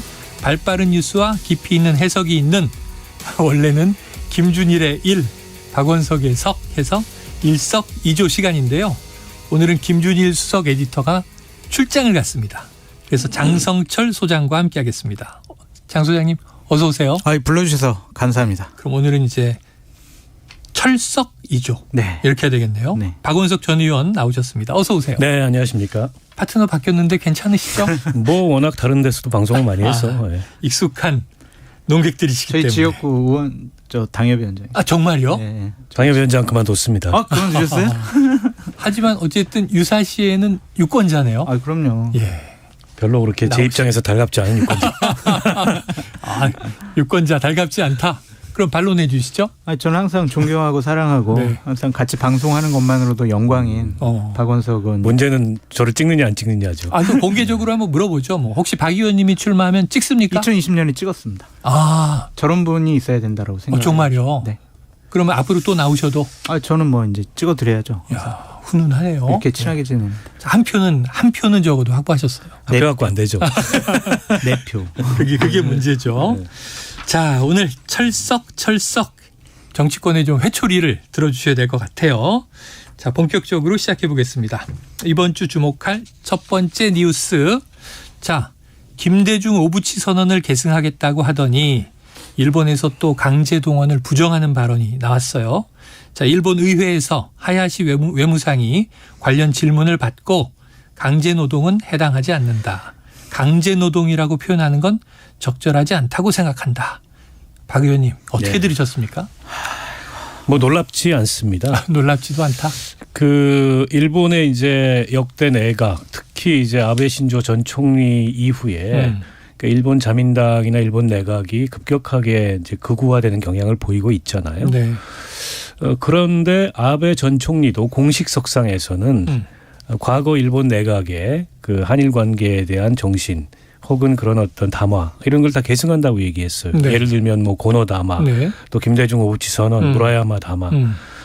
그런데 사실은 그런 어떤 담화나 선언에 담긴 내용을 뒤집고자 끊임없이 시도했던 게 이제 아베 내각의 모습 아니겠습니까? 네. 그러니까 지금 기시다 내각도 물론 아베 신조 전 총리에 비해서 기시다 전 총리는 조금 온건한 자민당 내 온건파지만 그 강경파의 눈치를 끊임없이 보고 네. 국내 여론을 의식한 정치를 하기 때문에 이게 이제 협상은 협상이고 또 돌아서서는 1965년 한일 협정으로 모든 청구권이 최종적으로 해결됐다는 입장을 변함없이 유지하고 있고 또 일본의 식민지 지배에 대해서도 그건 불법 지배가 아니었다. 합적인 지배였다라는 게 일본 정부의 입장입니다. 네. 그 손을 윤석열 대통령이 들어주고 온 거죠. 그러니까 일본의 자민당 내각은 일본 국내 여론을 고려하면서 정치를 하는데 윤석열 대통령이나 윤석열 정부는 우리 국민 여론을 의식하면서 정치를 하는지 되묻지 않을 수 없습니다. 네, 자 발언 시점에 좀 주목을 해봐야 됩니다. 우리에게는 주말에 이 소식이 전해졌지만 실제로는 지난주 목요일 발언이기 때문에 우리가 강제동원 해법을 박진 외교부 장관이 브리핑을 한 지 사흘 만에 나온 발언이잖아요. 그럼 이게 일본 정부의 좀 공식 발언으로도 우리가 해석할 수 있는 대목인데 장 소장님 어떻게 들으셨어요? 아이고 큰일 났다. 큰일 났다. 너무나 놀랍다 이런 네. 생각이 들었어요. 물론 대통령실에서는 이게 외무상이 뭐 대한민국 대통령이 이런 입장을 밝혔는데 당신은 어떻게 생각해라는 것을 그냥 외무상이 자진해서 밝힌 것이 아니라 그 국회에서 네네. 이번 극우적인 자민당 의원의 질문에 답한 거기 때문에 이거를 공식적인 입장으로 보기는 어렵다라고 해명을 했지만 네네. 외무상이 얘기했으니까 공식적인 입장으로 봐야 되겠죠. 저는 당초에 대통령의 대국적인 결단에 대해서 상당히 기대를 하고 있었거든요. 그래 우리가 이 정도로 좀 양보를 하고 좀 대국적인 견지에서 입장 변화를 했으면 일본도 분명히 화답을 할 것이다. 네네. 앞으로 더 이상 일본의 내각의 강요들은 이러한 망언을 안 할 것이다. 그리고 야스쿠니 신사에 대한 참배라든지 곡물 헌납 이런 것도 상당히 전향적으로 좀 바뀔 것이다. 또한 독도는 일본 땅이라고 주장하는 것들도 이거는 상당히 자제하고 안 할 것이다. 그만큼 충분히 외교적인 성과를 거뒀다라고 아니면은 그런 것을 거둘 수 있다라고 대통령이 생각을 했기 때문에 네네. 3.1절 기념사에서 그런 모습을 보였다라고 생각을 했는데 이거면은 일본은 바뀌지 않을 것 같아요. 그래서 대통령이 이제 16, 17일 날 일본 가잖아요. 그렇죠. 대통령 어깨가 너무나 무거워졌다. 이거 큰일 났다라는 좀 생각이 들어요. 단순히 대통령께서 모든 건 내 책임이야 라고 하는데 역사까지 본인이 책임질 수는 없잖아요.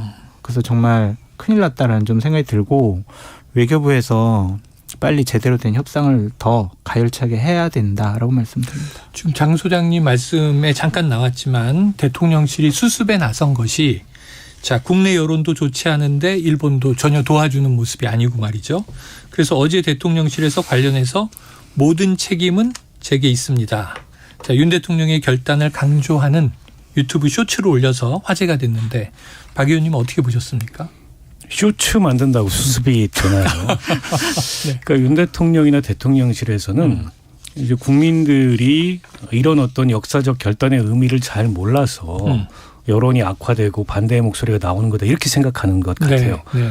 근데 우리 국민들이 이 문제를 잘 모를 리가 있습니까? 이렇게 해묵은 역사적인 어떤 갈등의 문제를 그렇게 생각한다는 것 자체가 저는 대통령실이 어떻게 보면 매우 오만하고 독선적인 태도로 이 외교를 하고 있다라고 생각하고요. 외교라는 거는 좀 특수한 국익의 문제지 않습니까? 이제 그럼에도 불구하고 국민들의 공감과 동의 또 국민적인 어떤 합의 이런 게 그 충분히 숙성되지 않았는데 대통령 한 사람의 결단만으로 한일 관계에 이렇게 오랫동안 이 해묵은 이런 갈등을 해결한다는 것 자체가 제가 보기에는 굉장한 좀 착각에 가깝다고 생각을 하고요. 윤 대통령이 과거에 검찰총장 시절에 양승태 대법원장을 구속시켰잖아요. 네네. 그 구속시킨 게 이 사건이에요. 이 판결에 대해서 대법원이 이른바 사법농단이라고 개입하려고 하니까 네네. 저렇게 재판부의 판결에 개입하는 거는 저거는 불법이다. 이래가지고 구속시켰는데 근데 윤 대통령은 정작 대통령이 돼서 그때는 판결이 나기 전이었습니다. 네네네. 이미 판결이 난 대법원의 판결조차 존중하지 않으면서 이렇게 그 임의적으로 독단적으로 한일 간의 해묵은 이 갈등 과제를 밀어붙이는 것에 대해서 밀어붙여놓고 시간이 지나면 국민들도 이해를 해주고 따라올 거다라고 생각을 하는 것 같은데 저는 그런 생각 자체가 대단히 착각이라고 생각이 들고요. 지금 이제 우리 기업들이 한일 강제동원 피해자 지원재단에 출연을 해서 그 돈 가지고 당사자들에게 보상을 하겠다는 건데 우리 기업들은 그럴 의무가 없잖아요. 책임도 없고 그러니까 의무 없는 자에게 이런 의무를 강요하면 그걸 직권남용이라고 그럽니다. 저는 훗날이게 법률적으로 직권남용에 해당할 소지가 굉장히 높다고 보고 과거에 박근혜 정권이 화해치유재단 만들어가지고 그때는 일본 정부에서 100억을 받았어요. 그리고 위안부 문제를 해결을 하려고 했는데 문재인 정부 들어서서 원점으로 되돌아갔잖아요. 이 문제요. 당사자들이 저 합의안을 저 해법을 수용하지 않는 한 문제가 끝나지 않습니다. 네네. 그럼 정권 바뀌면은 그때 가서 또다시 원점으로 돌아갈 가능성이 있는데 이런 식의 외교를 왜 하냐는 거죠. 그런데 얻는 게 분명하면 그리고 얻는 것에 대해서 국민들이 공감하고 납득할 만한 그런 반대급부를 얻는다면 모르겠는데 일본 경단련하고 우리 전경련이 공동으로 기금 출연해서 청년 미래 기금을 만드는 게 그 반대급부가 됩니까? 그건 이거하고 아무 상관이 없는 일이잖아요. 네네.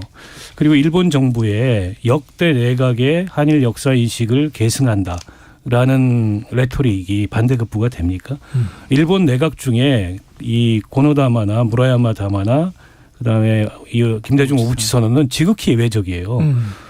일본 그 전후 내각을 통틀어서 보면은 그건 지극히 일부에 해당하는 역사적 인식이기 때문에 아베조차도 공식 석상에서 그런 얘기를 했습니다. 돌아서 딴짓을 해서 그렇지. 그거 가지고 국민들 설득할 수 없습니다. 네, 어렵다. 자, 우리 시사본부는요. 청취자 여러분이 본부장이십니다. 저는 일개 방송팀장이고 이 청취자 본부장님 김한수 님이 이제 이런 글을 적어주셨어요. 100번 양보해서 한일 정상회담에서 많은 국민들의 우려를 불식시킬 만한 유무형의 뭔가를 받아내야 하는데 이런 것도 없다면 정말 굴욕외교입니다. 지켜보겠습니다. 이런 의견을 주셨는데요. 제가 하고 싶은 말을 하셨어요. 저는 아직까지도 한일 정상회담에서 대통령께서 우리나라 국민들이 또한 피해자분들이 또한 유가족분들이 납득할 만한 여러 가지 일본의 조치들을 이끌어낼 것이다. 그렇게 했으면 좋겠다. 아까 독도 문제 해결도 기대하셨고. 라고 생각을 합니다. 근데 이제 대통령과 대통령실이 모든 책임은 나에게 있다. 대통령에게 있다라는 걸 상당히 강조하잖아요. 혹시 이런 생각 갖고 있는 게 아닌가 걱정스러워요. 지지율이 떨어지는 것이 본인 책임이다. 그러니까 다른 책임이 아니라 지지율 떨어지는 거 그 정도 감내하고 그 정도 책임이다라고 판단하는 것이 아닐까라는 좀 생각이 들어요. 왜냐하면 한일 문제와 관련해서 역사의 인식과 사실이 권력자가 강요한다고 새롭게 규정되는 건 아니잖아요. 네네. 박근혜 정권 때도 얘기했잖아요. 가해자 피해자는 1000년이 지나도 바뀌지 않는다고. 근데 그냥 우리가 통 크게 너그러운 마음으로 이해를 했어요. 좋아 미래로 가자고 했어요. 근데 일본이 그거를 계속 안 받아들여요. 그러면서 옛날 했던 주장 그대로 해요. 미래로 갔는데 계속 독도는 일본 땅이라고 그러면 우리나라 대한민국 국민들이 미래 협력 파트너로 일본을 받아들이겠냐고요. 아무리 북한 핵 위협이 중대해지고 한미일 군사 협력 중요해지다고 하더라도 대한민국 국민들의 마지막 자존심인 그리고 감정선을 건든다면 이거는 국민들부터 못 받아들일 것 같아요. 그래서 저는 그냥 무조건 뭐 매국 뭐 이완용 이렇게 공격하는 민주당도 잘못이지만 어쨌든 이번에 제대로 된 성과를 이끌어내지 않으면 대통령과 집권 세력이 상당히 어려워질 가능성이 높다. 그러니까 저는 장성철 소장이 얘기한 것과 같은 맥락인데 이번 해법을 두고 역사적 결단이다. 모든 책임은 내가 진다라는 그 주장 윤석열 대통령의 네. 그 주장은 윤석열 대통령의 것입니다. 하지만 그 주장 속에 담겨있는 역사적 사실은 윤석열 대통령 게 아니에요. 그걸 마치 본인 것처럼 국민들도 이렇게 생각해라 라고 어떻게 국민들한테 강요할 수가 있겠습니까? 그리고 한미일 안보협력 중요하죠. 그리고 미국도 일본도 각자의 국익을 위해서 외교를 합니다. 미국이 아무리 우리에게 중요한 동맹국이고 어떻게 보면은 우리의 안보를 거의 전적으로 미국에 의존하고 있다 하더라도 우리가 동맹국인 미국의 이익을 위해서 외교를 할 수 없는 거예요. 근데 동아시아 질서를 그림에 있어서 미국은 중국을 견제하기 위해서 한미일 간의 공고한 협력 체제가 필요하고 일본은 어쨌든 미국을 대신한 중국과 거의 대등한 그런 동아시아의 맹주를 꿈꾸면서 이제 그런 체제를 만들어가는 것에 국익이 있을지 모르겠는데 네. 우리의 국익은 이 동아시아의 특히 이제 동북아의 평화와 안정입니다. 저는 국익이 다를 수 있다고 생각해요. 그런데 어떻게 우리가 다른 나라의 국익을 위해서 외교를 할 수가 있습니까? 그런 면에서 한미일 안보협력이라는 차원에서도 과연 이번에 얻는 게 뭔지에 대해서 정부는 분명히 설명해야 되는데 설명을 하지 못하고 추상적으로 나를 믿어라라고 얘기를 하는데 윤 대통령이 무슨 군주입니까? 나를 믿어라 그러면 국민들이 믿어야 되게? 자, 이제 뭐 시간은 얼마 남지 않았으니까요. 오는 목요일 16일입니다. 그때 한일 정상회담에서 과연 국민들이 기대하는 윤석열 기시다 선언 같은 것이 나올 수 있을까? 요건 좀 이제 뭐 며칠 지켜보도록 하고요. 자, 민주당 이재명 대표는 장외 집회에서 이 정부의 강제동원 배상안이 자위대의 한반도 상륙으로 이어질 수도 있다. 이른바 자위대 군합발 발언이 나왔고요. 우리가 일본의 호갱이가 된 거 아니냐 이런 우려를 이제 질타했는데 장 소장님은 어떻게 들으셨어요? 이래서 이재명 당대표와 민주당이 안 되는 거예요. 네. 지금 국익이잖아요. 외교잖아요. 그러면은 이거는 전 국민적인 차원에서 대한민국 차원에서 지켜봐야지 네. 기회는 왔다 싶어가지고 자극적인 감정적인 발언을 통해서 윤석열 대통령 공격해야지 이게 맞습니까? 민주당 집권 해본 경험이 있잖아요. 한일 문제 되게 어렵고 복잡하고 풀기 어려운 문제라는 거 알잖아요. 정상회담 눈앞에 두고 있지 않습니까? 그럼 대통령 자 우리 국민 이렇게 걱정하고 있다. 이러이러한 성과 거둬내고 이러이러한 점에 대해서 유익 있게 좀 외교적인 활동해라. 외교부 장관 더욱더 잘 뒷받침해라. 일단은 좀 이런 식으로 하는 게 맞지. 이런 식의 저주에 가까운 말 하는 거는 정말 이거는 야당으로서 상당히 저는 존재 가치가 없다라고 좀 말씀드릴 수밖에 없어요. 네. 좀 국익 앞에서는 좀 제대로 응원도 좀 해주고 잘 못해오면 그때 가서 비판해도 늦지 않다니까요. 17일 날 이후에 비판해도 늦지 않아요. 하기 전에 이런 식의 저주의 말을 퍼붓는 거는 너무 심해요. 오히려 이런 것을 꼭 해오셔야 합니다라고 그렇죠. 주장하는 게 좋았을 뻔했다. 그래야 국민들이 대한야당 그래 집권해본 경험이 있는 민주당 확실히 다른 것 같아. 네. 이렇게 생각하지 옛날처럼 또 죽창가하고 또 반일 감정하고 일본 가지 말자 일본 제품 사지 말자 이런 식으로 이끌어가려고 하는 것은 옳지 못해요. 네, 제가 기사를 하나 봐서 이거 박 의원님한테 여쭤보려고 그러는데요. 네. 자, 대규모 한미연합훈련이 오늘부터 열 하루 동안 진행이 되더라고요. 이 미국의 핵심 전략 자산도 대거 전개를 하고 실제로 이 일본 해상자위대와 연계훈련도 추진된다고 하는데 이번 훈련이 자위대하고의 이 새로운 훈련은 아닌 거죠? 그건 아니고요. 네.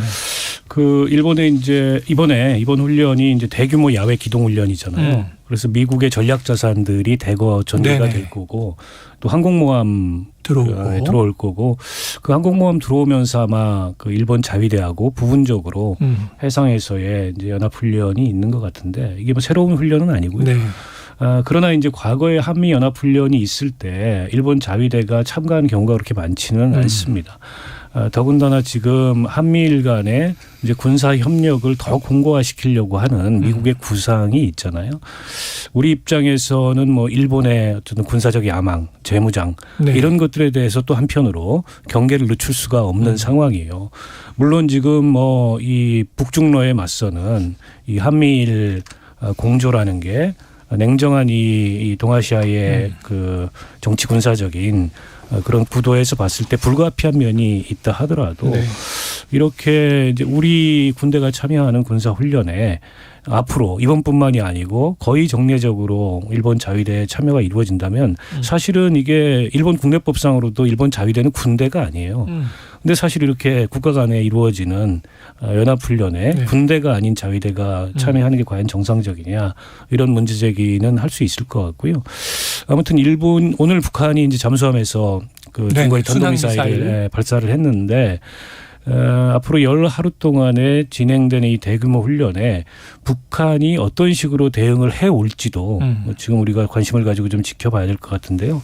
일각에서 들리는 얘기는 과거에는 이제 우리가 이렇게 이 전쟁 상황을 가정해 놓고 전국급 그런 대규모 훈련을 하면 네. 그에 상응하는 규모의 군사훈련을 했는데 최근 들어서 북한의 대응은 그게 아니라 자신들이 최소한의 억지력을 가지고 있다라는 식의 그러니까 이 재래식 무기가 아닌 네. 이른바 이제 핵미사일 그 핵전략으로 대응하는 그런 식의 대응을 보이지 않겠는가 그런 예측이 있더라고요. 좀 지켜봐야 될 것 같습니다. 네, 알겠습니다.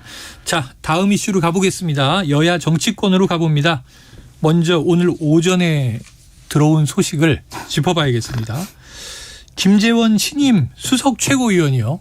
지난주 전당대회에서 최고위원 후보 중 가장 많은 득표를 했잖아요. 수석 최고위원 김재원 신임인데 자 정광훈 목사의 예배에 참석을 했습니다. 5.18 정신의 헌법 수록 이건 이제 여야가 없다. 진보 보수가 없다. 이렇게 다 합의된 사항으로 인식하고 있었는데 5.18 정신의 헌법 수록이 그건 불가능하다. 반대다. 이렇게 발언한 사실이 나왔습니다. 이게 육성으로 있거든요. 한번 직접 듣고 와서 이야기 나누겠습니다. 이번에도 우리가 김 위원장을 사실 밀었잖아. 밀었는데 세상에 우리한테 참물을 게 이제 뭐냐면 헌법 정신에 5.18 정신을 헌법에다 넣겠다. 그런다고 전라도 표가 나올 줄 압니까? 전라도는 영원히 10%예요. 영원히 10%. 어떻게 생각하십니까?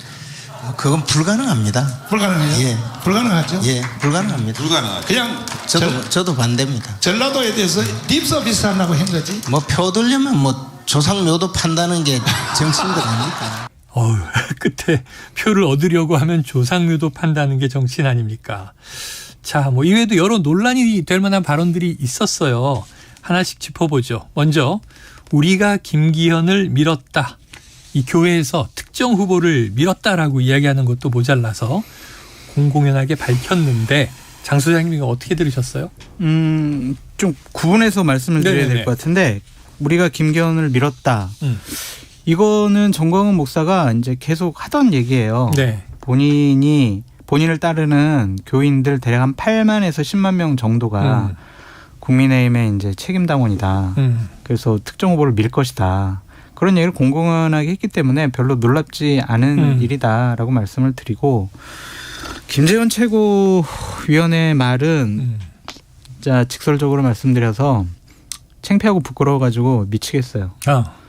국민의힘에 저런 정치인이 있다라는 것도 부끄럽지만 그 사람이 최고위원 득표를 제일 많이 했다라는 것도 상당히 좀 부끄럽고 당황스럽고요. 대한민국 정치계에 저런 분이 있다라는 것 자체가 너무 창피해요. 그래서 참 무슨 말을 해야 될지 모르겠어요. 국민의힘 계열의 많은 정치인들 예를 들면은 뭐 윤석열 대통령을 비롯해서 김종인 전 비대위원장, 이준석 당대표 전라도 표 얻으려고 5.18 정신을 헌법의 전문에 기재하려고 했던 게 아니잖아요. 네. 대한민국 자유민주주의를 위한 그분들의 희생을 우리 후손들이 계승하고 이어받자. 그 의미를 다시 한번 계속 되뇌이자. 이런 차원이잖아요. 네, 네. 정광훈 목사가 그런 말을 하더라도 어떻게 김재원 수석 최고위원이 거기다가 맞장구 치고 불가능하다 그러고 저도 반대라 그러고 이런 얘기를 하냐고요. 립서비스라고 하는데 또 인정을 하고 정말 정치인들이란 부끄러워서 어쩔 줄을 모르겠어요. 한마디로 얘기하면은 아첨 정치를 하고 있는 거죠. 그러니까 김재원 최고위원 같은 경우에 민주당을 향해서 평소에 민주당의 정치인들이 이른바 민주당 강경 지지층 개딸들한테 아첨하는 그런 정치를 한다고 비판을 해왔는데 본인이야말로 이른바 이제 아스팔트 보수라고 얘기하는 이 극우 세력에게 그것도 일부의 극우 세력이죠. 네. 아첨하는 정치를 가서 한 거예요.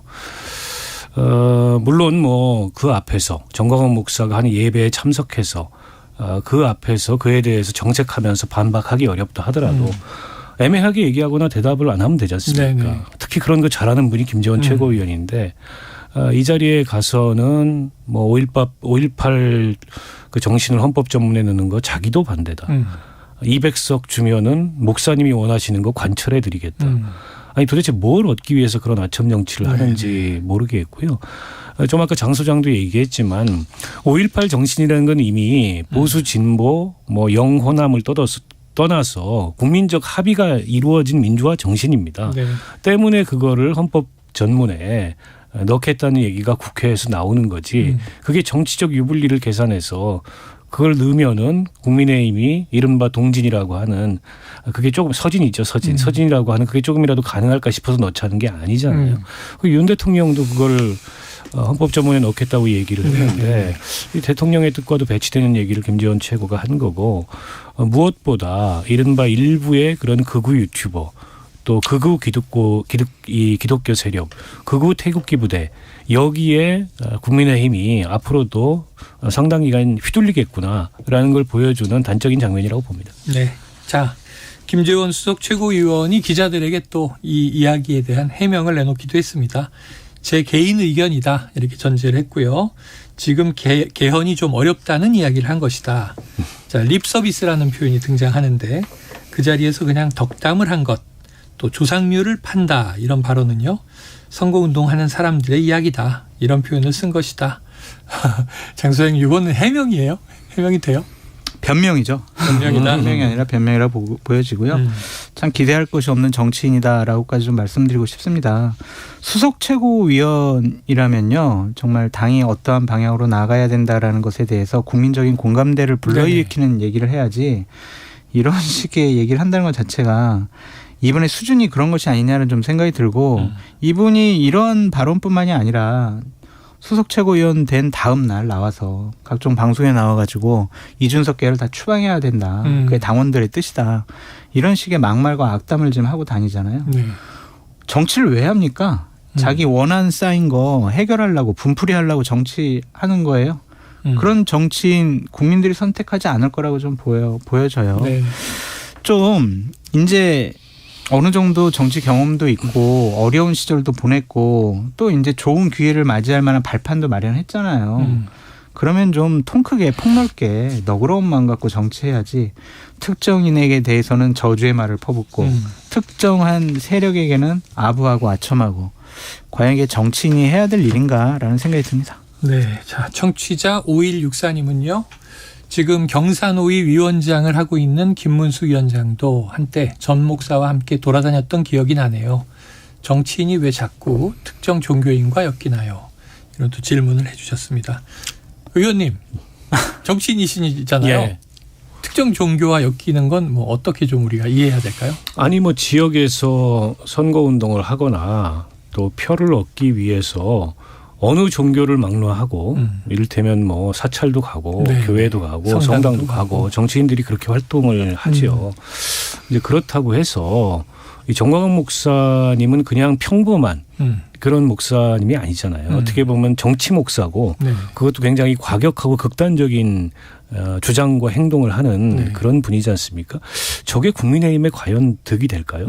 어떻게 보면 좀 균형 잡힌 보수 정당으로서 국민의힘에는 오히려 저분의 영향력이나 저분의 발언권이나 이런 것들이 강해지면 더 부정적인 효과를 미칠 텐데 수석 최고위원식이나 된 분이 그런 정도의 균형 감각을 못 갖고 있다는 게 대단히 유감스럽고요.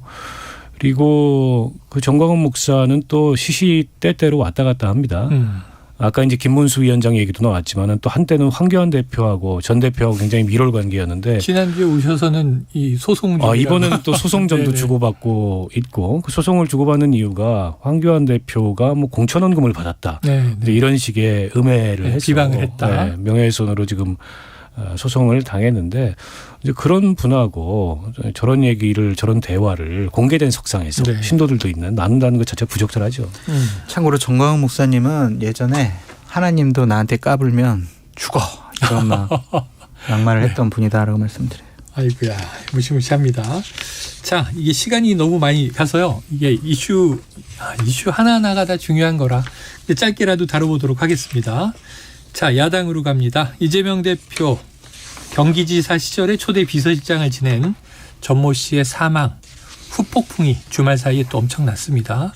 그런데 유서가 처음 알려진 대로 A4가 아니고 포켓 수첩 6장 분량이다 이렇게 전해졌어요. 그렇다면은 이제 이 내용이 많지는 않다는 뜻인데 이 조각조각 보도된 내용들을 종합해 보면 자, 이재명 대표님 이제 모든 것 내려놓으시라. 더 이상의 희생은 없어야 한다. 수사 관련 이재명 대표 책임을 다 알고 있지 않느냐. 측근들 인성관리 잘해라. 이런 대목이 있었다는 것이고 주어진 일을 열심히 했을 뿐인데 검찰 수사 대상이 돼서 억울하다. 자, 이 내용에 대해서 장 소장님 어떻게 보셨습니까? 이제 내려놓으셨으면 좋겠어요. 본인 안 힘드실까요? 측근들 많이 힘들 거예요. 구속당한 분들도 많이 있잖아요. 관련된 분들 5분이 극단적인 선택을 했습니다. 이런 일이 과거에 있었나요? 없었잖아요. 이재명 당대표의 성남시장 시절 저질렀던 개인적인 비리 의혹 혐의 때문에 민주당도 지금 엄청나게 힘들어하고 있고 분열되고 갈등에 점점 더 심화되고 있잖아요. 자칫 잘못하면 민주진영 자체가 무너질 수 있다. 본인만 내려놓으시면 돼요. 억울하다고 하지 마시고요. 검찰의 조작 왜곡 수사라고 하지 마시고요. 왜 자꾸 이런 일이 벌어지는지 본인 스스로 좀 되돌아봤으면 좋겠다라는 좀 생각이 듭니다. 그래서 큰 정치인으로서의 모습을 좀 보이셨으면 좋겠어요. 대선 후보 하셨고 당대표잖아요. 그러면 나뿐만이 아니라 내 주위 민주당을 위한 정치를 해야지 나 구속당하지 않을 거야. 나 절대로 감옥 가지 않을 거야. 이게 정치적인 목표가 되어서는 안 된다. 그럼 모두가 불행해진다라고 말씀드립니다. 네, 자, 그럼 박 의원님께 마지막 질문 하나 드리겠습니다. 또 주말 사이에 이재명 대표 부모의 묘소가 훼손됐다. 이런 사건이 전해졌는데 이 대표는 이게 폐가망신을 저주하는 흉매로 보인다. 흑주술을 언급했어요. 이게 21세기에 무슨 얘기인가 싶은데 이 논란은 어떻게 보십니까? 그러니까 누가 무슨 목적으로 저런 일을 벌였는지는 모르겠으나 일단 그 자체로서 이 범죄입니다. 그렇게 장묘를 훼손하는 것 자체가. 그러니까 뭐 자연적으로 훼손된 건 아니고 사람에 의한 건 확실한 인위적으로 거죠. 된 거죠. 네 군데 이제 구멍을 파고 또 봉분 위에서 띄어가지고 봉분 높이도 조금 낮아졌다고 해요. 아마 뭐 이재명 대표에 대한 어떤 정치적인 그런 저주 내지는 뭐 그런 것 정치적인 혐오 이런 것의 표현인데 저는 저거 뭐 수사한다고 아마 수사할 것처럼 지금 수사당국에서도 얘기를 하고 있기 때문에 수사해서 누군가의 소행이 밝혀진다면 처벌을 받는 게 마땅하다고 보고요. 그러니까 우리 정치가 서로 이견을 갖고 있고 때로는 싸울 수도 있고 상대방이 미울 수도 있습니다. 근데 이렇게 끊임없는 저주와 혐오로 정치를 하게 된다면 과연 이게 대한민국 정치에서 국민들이 기대할 수 있는 게 뭐가 있을까라는 생각이 들고요.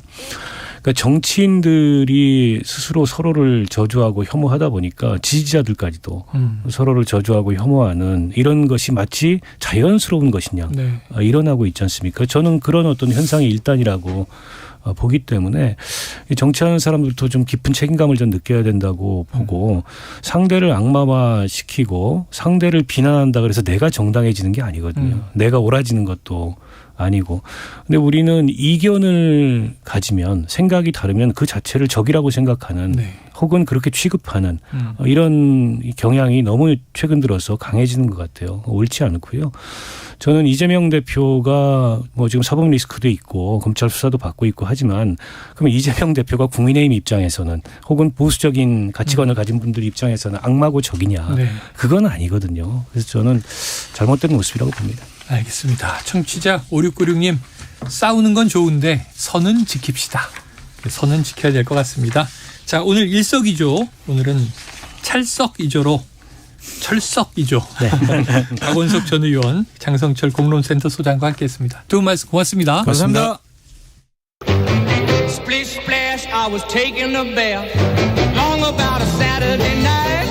Yeah. 점심 먹고 유쾌한 시사 디저트 한 입. 최영일의 시사본부. Well, I stepped stepped out the tub and put my feet on. 네, 월요일 문희정 국제시사평론가와 함께하는 국제본부 시간입니다. 나와 계십니다. 어서 오세요. 네, 안녕하세요. 자, 지난해부터 이 시진핑 중국 국가주석의 사면임이 확정됐다. 이 얘기가 나왔었잖아요. 네. 지난해 가을로 기억하는데. 맞아요. 그런데 이제는 공식적으로 발표로 확정됐다. 네. 그러니까 이게 이제 살짝 헷갈리시는데 네. 사실 몇 년 전부터 시진핑이 장기 집권할 거다 이런 얘기 계속 나와가지고 하다 했죠. 네. 그러니까요. 그럼 작년에 확정된 건 뭐냐? 그거는 공산당 당대회에서 네. 공산당 내에서 총서기를 맡아가지고 이 사람이 계속 권력을 유지하는구나를 네. 유추할 수 있었던 거고 지금은 사실 3월에 열리고 있는 거는 말 그대로 정부의 행사잖아요. 네. 정부의 정치 네. 행사잖아요. 그래서 당이 아니고. 그렇죠. 그래서 국가주석직은 어떻게 보면 정부의 직이니까 최고직이니까 예, 국가주석 선거에서 만장일치로 선출이 된 거죠. 네. 그래서 3연임이 확정이 됐다 이렇게 표현을 하는 겁니다.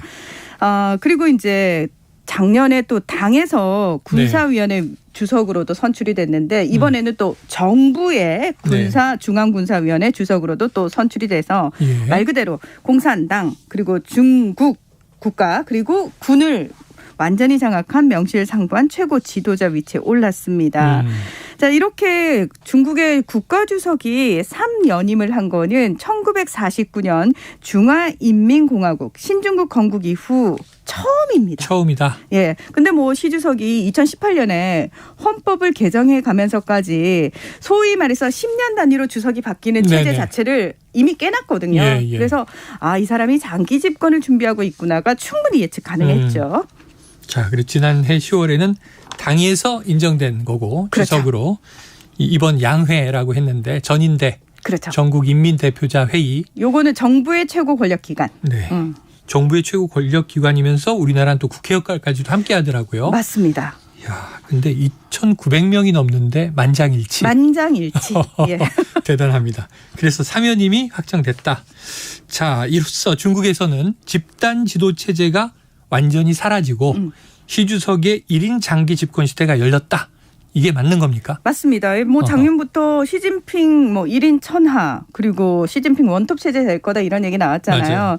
물론 국가 주석의 기간이 5년이에요. 집권이. 그래서 2028년 3월까지만 일단 연장을 해놓은 거거든요. 그런데 지금 추세로 보면 일단 본인의 견제할 만한 세력들을 다 숙청을 해놓은 상태이기 네네. 때문에 측근이 또 이 전진 배치가 됐고. 그렇습니다. 그러니까 이제 과연 그 5년만 할 것이냐. 아무래도 종신 집권하지 않겠느냐 이런 관측까지 지금 나오고 있는 상황이고요. 그리고 예전에는 이제 견제 세력, 이제 세 개의 세력이 서로 견제를 했었는데 주석과 총리가 다른 세력이었는데 이번에는 총리도 권한을 약화시켰을 뿐만 아니라 같은 세력이 됐잖아요. 그러다 보니까 리창 국무원 총리. 그렇습니다. 그래서 앞으로 이제 총리의 역할도 상당히 예전하고는 달라질 거다 이런 얘기가 나오고 있고요. 네. 그리고 시진핑 주석 들어서 가지고 공산당이 굉장히 전면으로 많이 나섰잖아요. 그래서 이번 기회에 확실하게 공산당이 중국 이제 정부를 지배하는 형태 그 모양이 확실하게 갖춰졌다. 이번 전인대를 통해서 이런 이야기들이 나오고 있습니다. 그래서 국무원 그러니까 정부 기관이 인원도 감축한다 이런 얘기도 나오고 최대 규모로 그래서 확실하게 당이 앞에 서는구나를 볼 수 있는 그런 모습입니다. 그래요. 자, 10년마다 바뀌던 국가주석이 이제 바뀌지 않는다. 그럼 이제 국민들에게 좀 납득할 만한 설명, 대의 명분도 필요할 것 같은데 지금 보니까 관영 매체들이 나서서 시 주석 집권의 정당성을 막 설파하고 있는 것 같아요. 그렇습니다. 그러니까 사실 이렇게 전체주의나 권위주의 정부가 들어선 곳이나 독재를 하고 있는 나라에서 그 정권이 가장 이용하기 좋은 게 어떤 분야인지 혹시 아시는가요? 글쎄요. 언론이요. 언론. 사실 언론의 역할이 굉장히 크죠. 중국은 관영 매체밖에 없잖아요. 프로파간다 이렇게 그렇습니다. 부르기도 하죠. 예. 선전선동. 맞습니다. 그래서 중국에서 몇 년 전부터 시진핑의 젊은 시절을 영웅화시키는 그런 드라마들을 엄청 많이 방영했고요. 네네. 그거에 의해서 자연스럽게 사람들이 세뇌가 되는 거죠. 주인공이 멋있잖아요. 근데 그 멋있는 사람이 시주석이에요. 예. 그리고 또 하나 작년에 당대회를 앞두고 시주석의 10년 여정을 조명하는 다큐멘터리가 또 예, 대대적으로 방영이 됐거든요. 자, 이런 식으로 이제 언론을 통한 선전이 엄청나게 됐는데 이번에도 시주석의 3연임 이 보도와 관련해 가지고 중국의 공산당 기관지라고 하는 인민일보가 네네. 1면부터 7면까지를 시주석으로 도배를 했는데요. 예. 네. 거기에 나오는 단어가 굉장합니다. 당의 핵심, 인민영수, 군 통수권자로서 전혀 손색이 없다. 그리고 당과 국가사업은 역사적 성과를 이룩하고 역사적인 변혁을 이뤘다. 이러면서 이 시진핑 3기 출범을 중국인들이 가장 좋아하는 중국몽 달성을 위한 새로운 여정이다. 네네. 이렇게 서술을 했습니다. 중국의 꿈. 그렇습니다. 그 중국 사람들은 중화사상이라고 해가지고 중국이 전 세계에서 가장 훌륭하고 그리고 사실 중국 중심으로 세계가 돌아간다. 이렇게 네네네. 생각을 하잖아요. 그걸 달성시켜줄 사람 누구? 시주석. 이렇게. 시주석 이렇게 가는 거예요? 그렇게 되는 거죠. 그리고 이제 영수라는 표현 자체가 사실 그 신중국을 건설했다고 여겨지는 마오쩌둥한테만 부여되던 칭호잖아요. 그런데 지난해 당대회 때부터 시 주석을 향해서 인민영수라는 호칭을 썼거든요. 네네네. 이번에 그걸 또 공식화시킨 거죠. 예. 자, 이렇게 해서 이제 시 주석은 탄탄하게 장기 집권 명분을 딱 세웠는데 문제는 지금 중국 경제가 굉장히 좀 어렵다는 부분 네네. 그리고 미국과의 갈등이 상당히 격화되고 있다라는 그렇죠. 거 그리고 코로나19라든지 국제사회에서 또 중국에 대한 어떤 감정이 별로 좋지 않은 상황이잖아요. 이런 부분과 관련해 가지고 어떻게 헤쳐나갈 것인가. 도전이 많네요. 많습니다. 예. 그래서 AFP 통신도 뭐라고 얘기를 했냐면 뭐 경제 둔화가 시 주석의 향후 5년을 지배할 거지만 중국 최고 지도부가 충성파로 꾸려지면서 이 경제보다는 이념이 중시될 것이라는 우려가 나온다. 이런 지적을 했습니다. 걱정입니다. 경제보다 이념이 더 중시될 것이다. 조금 전에 하시는 얘기를 쭉 들으면서 시 주석 빼고 들으면 북한에서 하는 선전선동하고 너무 똑같아요. 비슷해요. 예. 느낌이 중국이 저렇게 가도 되나? 자, 시 주석의 복심으로 통하는 리창이라는 인물이 중국 서열 2위인 국무원 총리로 선출됐습니다. 네, 이전에는 리커창이었는데 리창으로 바뀐 거죠. 자, 일명 사자쥔 이렇게 불리는 시자쥔 이렇게 불리는 측근들이 자리들을 다 차지했다고 하는데 어느 정도 상황이에요? 자, 일단 리창도 사실 총리 선거도 있거든요. 예. 근데 이제 11명 정도가 반대와 기권표를 던졌어요. 만장일치는 아니었어요. 그래요? 예. 자, 근데 뭐 어차피 지난달에 인산이 이미 통과가 된 상황이었기 때문에 투표는 형식적인 절차에 불과했고요. 근데 이 리 총리뿐만 아니라 리 총리가 지명한 부총리 중에서 2명, 그러니까 4명 중에서 2명이 또 시자진입니다. 그리고 군은 다 이미 시자진으로 채워진 상태고요. 그래서 말 그대로 이 시 주석의 친위 세력이 행정부인 국무원 수뇌부를 접수를 하면서 당과 정부, 군의 시진핑 1인 집권 체제가 완성이 짜잔하고 됐습니다. 알겠습니다. 자, 중국은 또 이렇게 변화하고 미국과 갈등은 커지고 앞으로 어떻게 될지 매주 월요일 국제본부에 귀를 기울여야겠습니다. 자, 지금까지 문희정 국제시사평론가와 국제본부 함께했습니다. 오늘 말씀 고맙습니다. 네, 고맙습니다. 예, 자, 월요일에 최영일의 시사본부 오늘 준비한 순서는 여기까지입니다. 저는 내일 낮 12시 20분에 다시 찾아뵙도록 하겠고요. 오늘도 청취해 주신 여러분 고맙습니다.